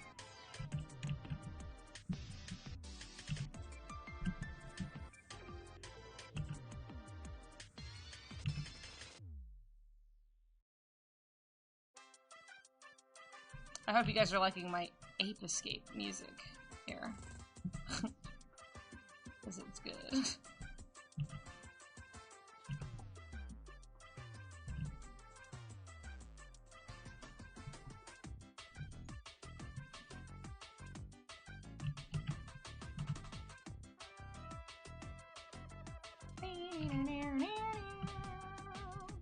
Thank you.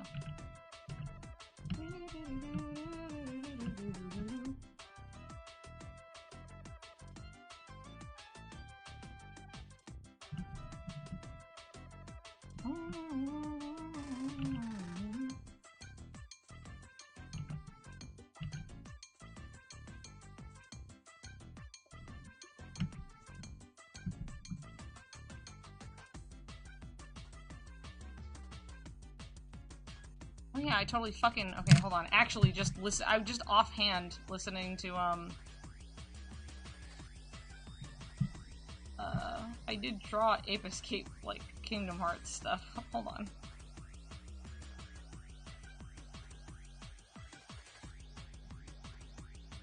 Boop.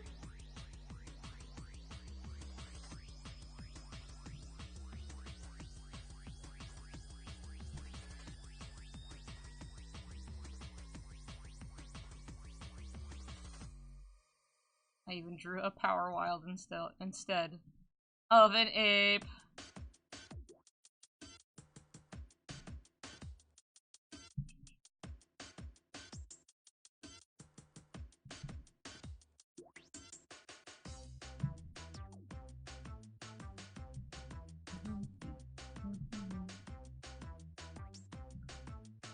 Here you go.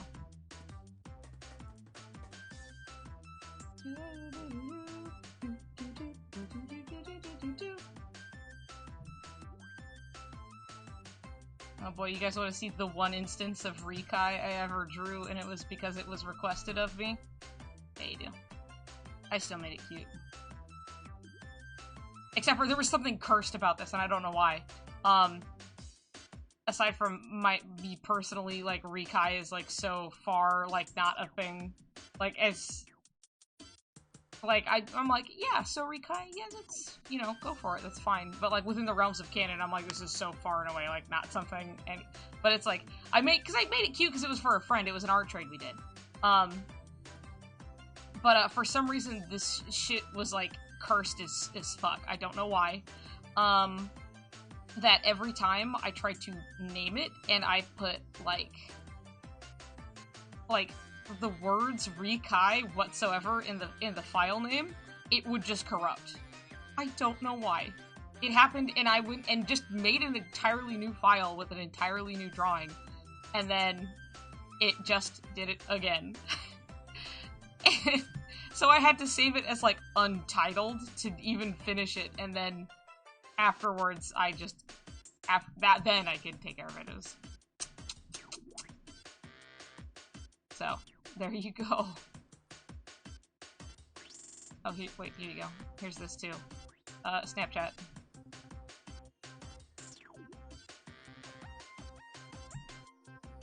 Hold on. I've got more than one.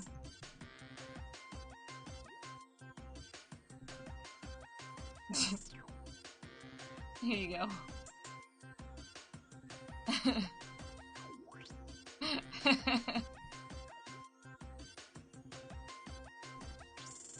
I've had this, like, face-down Sora as my banner for, like, so long.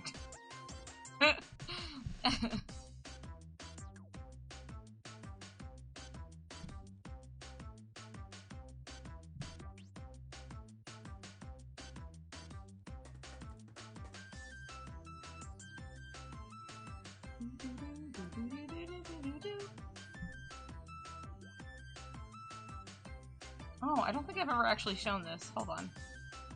So, Xanthi's birthday is in August, and this is before we, like, super became friends, but, like, we talked in, like, the Soriku server and stuff, and Xanthi's, like, Halloween, like, Xanthi had, like, several Halloween, like, designs that they had done, and I remember them mentioning that they were like, oh, yeah, because they had drawn, like, art of my, you know, my Halloween Town Riku and stuff, and we had, like, talked about it and whatnot. But anyway, for their birthday, I went and drew, like, their Riku design.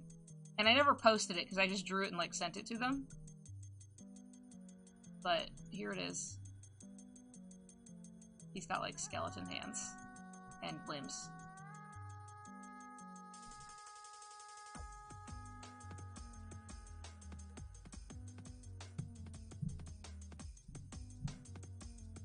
So there you go, there's your sneak peek into something I don't think I've ever posted.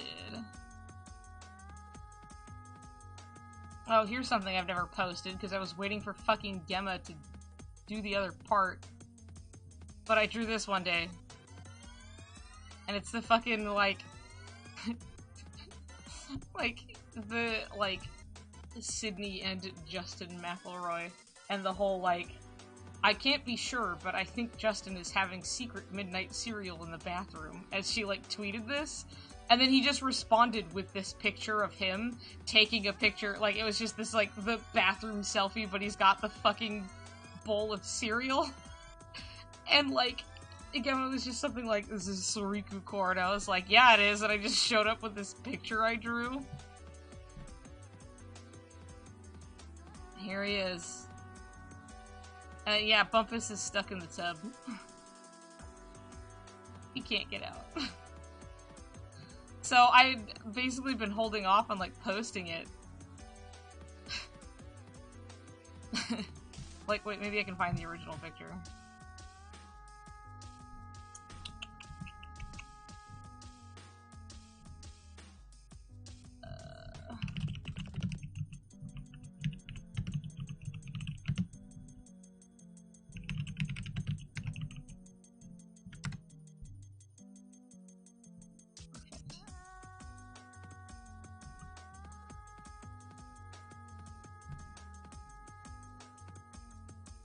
Here it is. I found the whole set of tweets. Just like, I can't be certain, but I think Justin McElroy is eating secret midnight cereal in the bathroom, and just responded, and it's just this fucking picture. So, yeah, I took that, and I did this. I put Bumpus in the tub. Now you can see them side by side.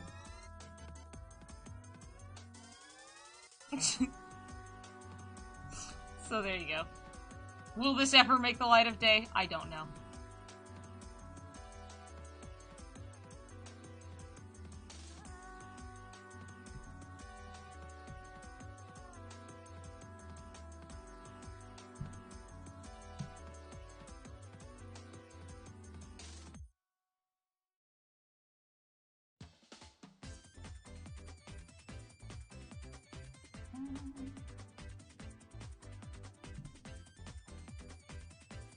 Oh yeah, okay, here, I'll show these really quick. So, I did a switch around meme with, Cha and Ellen, which, you gotta know, I was sitting there like, how the fuck did I make it to this point in my life where, like, I'm just casually speaking to the both of them and we're doing a switch around meme?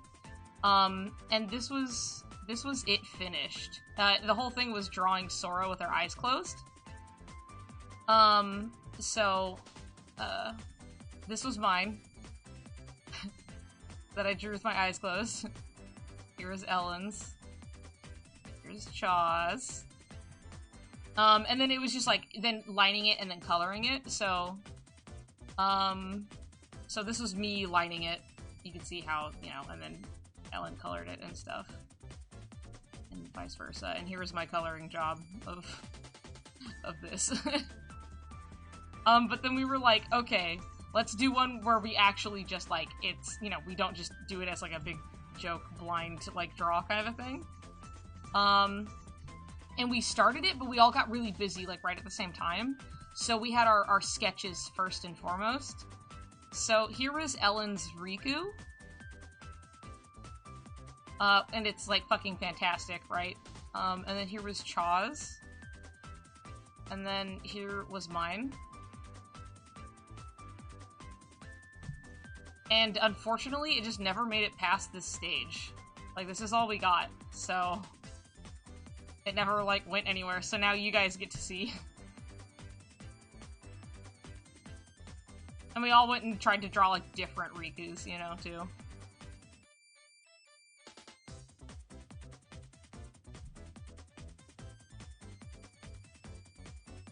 But, there you go.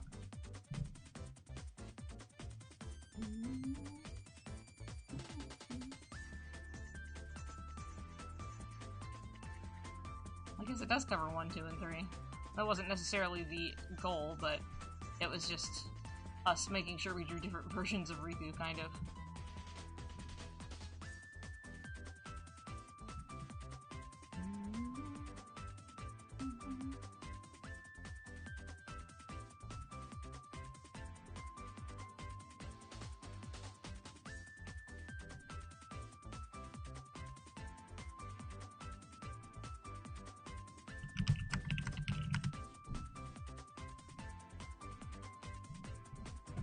There you go.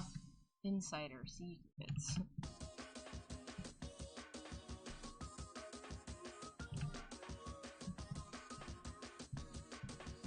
Oh, right. Okay. So, also, Amazon Prime week, like, Prime Week is happening. And, fuck Amazon for one. Jeff Bezos, please pay your fucking taxes, I'm saying, on a platform that Amazon owns, which is Twitch. Anyway, a lot of people are like, yeah, that's what I was about to bring up, is staying off of Twitch.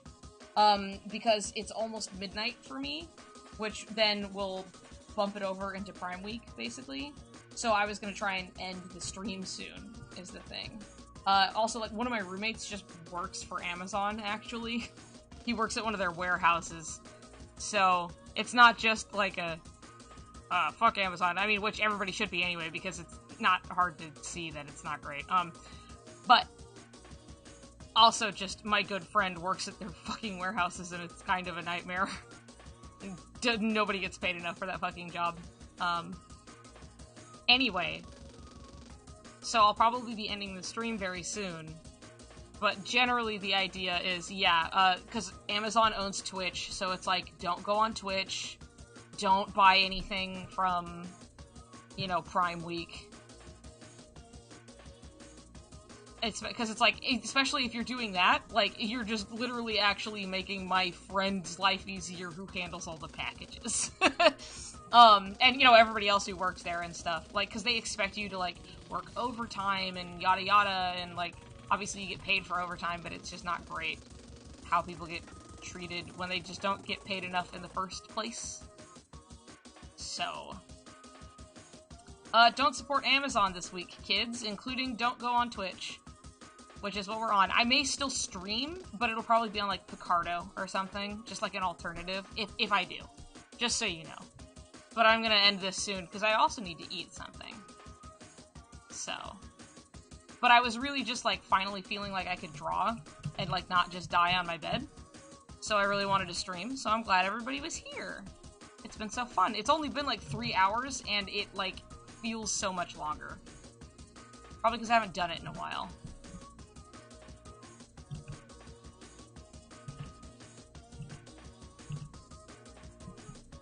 I'm glad you joined too, friend. I try to stream pretty regularly, but I always do make announcements on, like, Twitter and Tumblr and stuff when I do, so.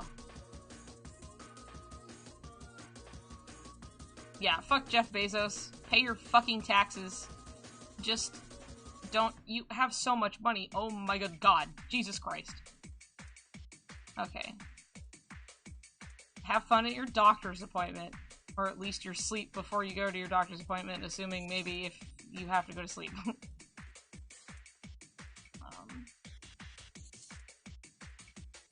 I'm glad I kept everybody company. I'm glad it's fun. I'm gonna see about fixing up my stream, because I'd love to stream even more, but I'm thinking about, like, getting it so the screen is actually, like, I'm drawing and you're seeing it over here, because I kind of wanted to get a webcam, maybe, and so I'm like, hey, what's up, guys? Yeah, I got a hat on. I'm drawing. Here's my pen, and my tablet. Got glasses on. And then whatever information stuff. Because people are always asking me, like, what music's playing, and I'm like, did I just put it on the screen somewhere or something? And then, you know, whatever, and I'm drawing, and it's like, it's a butt. And it's like, wow, incredible, I'm so talented. And then I'm like, commission me. Pay me money for this beautiful content I'm making you. Wow, look at that beautiful leg I did. I'm giving you such beautiful content right now. I love this accidentally, like, okay legs and this. And like... It's good. No, it's good. It's good.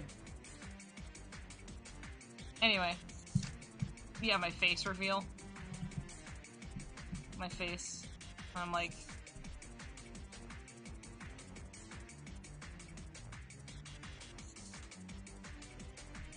I actually, hold on, I have a good picture of me in this really good shirt.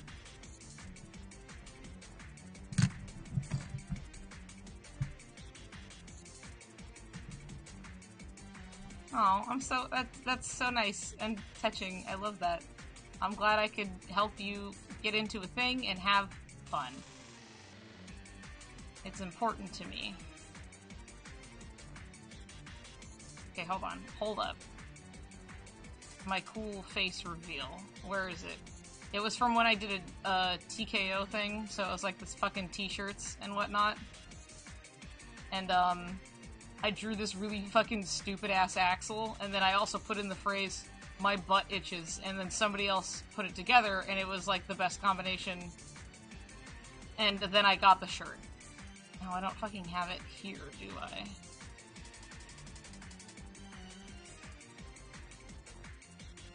I? Here's a picture of me when I was 7. It's really good. I kept it for exactly why you think, and it's because of this face. And then here's a picture of me when I was like 4. I found both of these things in succession in a pile of photos.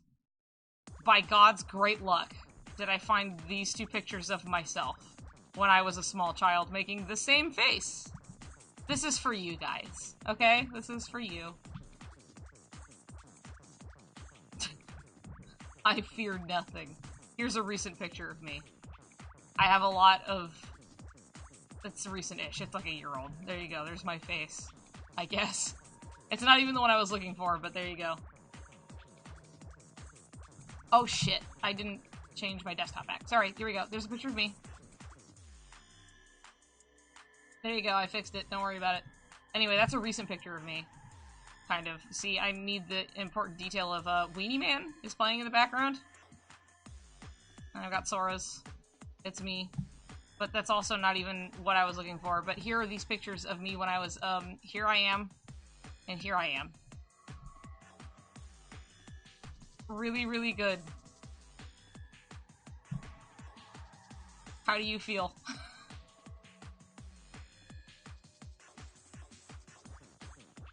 Oh, the pins I had on my jacket? Oh, also, now that you can see the fucking pictures, these were the ones I found in quick succession, completely unrelated to each other in a box of photos, and I was like, no fucking way, so then I scanned them. I had to keep them. Very important. In this one, these pins... There's a Riku and a Sora. I'm trying to remember where I got them.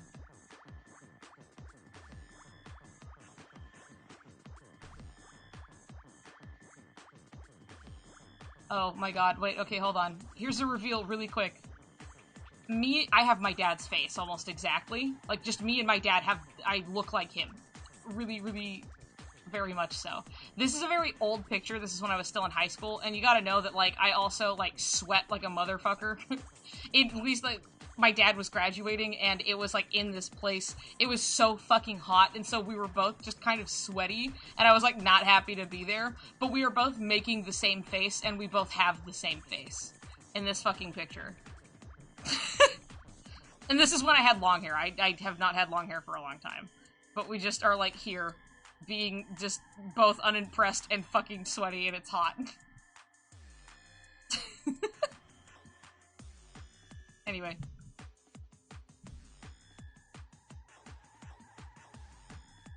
There are, like, a lot of pictures of my dad where he was really young, and I'm like, Jesus Christ. He just looks like me, and it's really strange. But, anyway. Oh, here's a good picture of me. Where I was trying, you can see my face red and ballooned and huge, because I was trying to blow into a children's bagpipe, and I was just like, and, this was Christmas. I got this hat and this bagpipe for children at the same time, and it didn't, here you go. Jazz for your soul. My face is, like, so fucking red. And I'm wearing a wizard shirt. We can't forget. Hold on, we can't lose this detail. That it is a wizard shirt. This is for my jazz.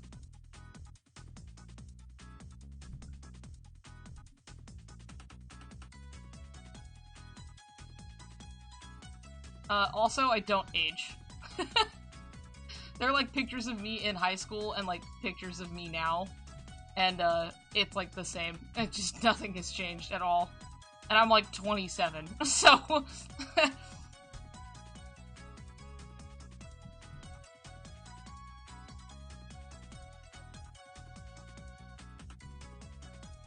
Yeah, well, I still get asked if I'm, like, out and it's, like, the middle of the day.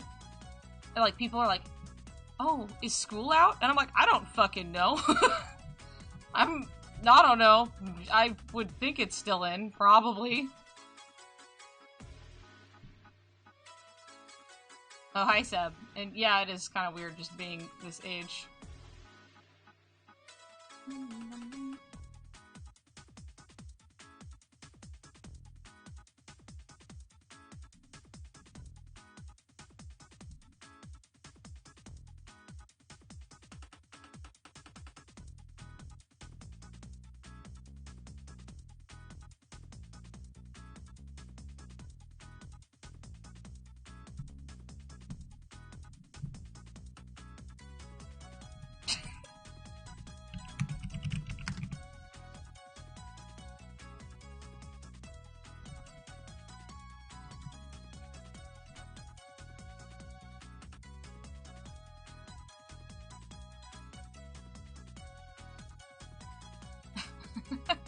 Like, okay, there's an aspect of it, obviously, of just, like, looking young, and just, like, having the baby face, because, like, I just got, like, chubby cheeks, but, like, also, just my dad's side of the family, like, nobody, like, everyone just looks really young, like, our skin is just, like, oily in a way that it's just, like, we'll always look like a fresh-faced baby.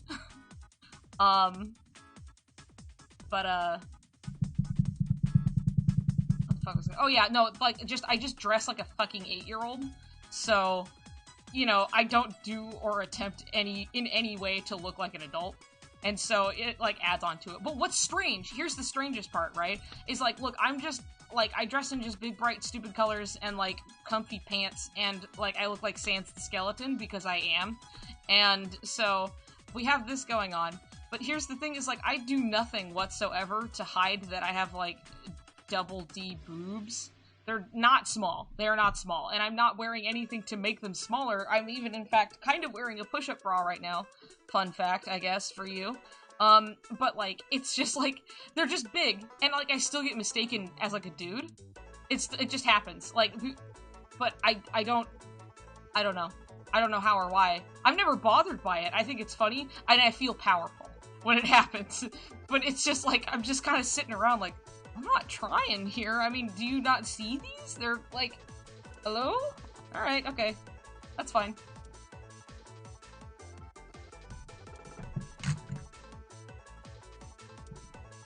Life's crazy. That's all.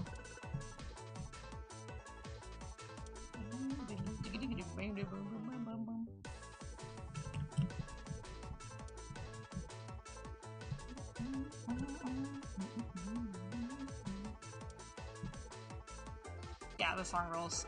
I've literally just had, like, the fucking Ape Escape, like, original soundtrack on, like, shuffle this whole time. That's it. This is Western land. Yeah, it is just about midnight. So I will stop. Because fuck Amazon, right? All together, 1, 2, 3, fuck Amazon. So, I will end it now. Good night, fuck Amazon. Yeah, fuck Amazon, woohoo! I will end the stream. Thank you for coming. Goodbye.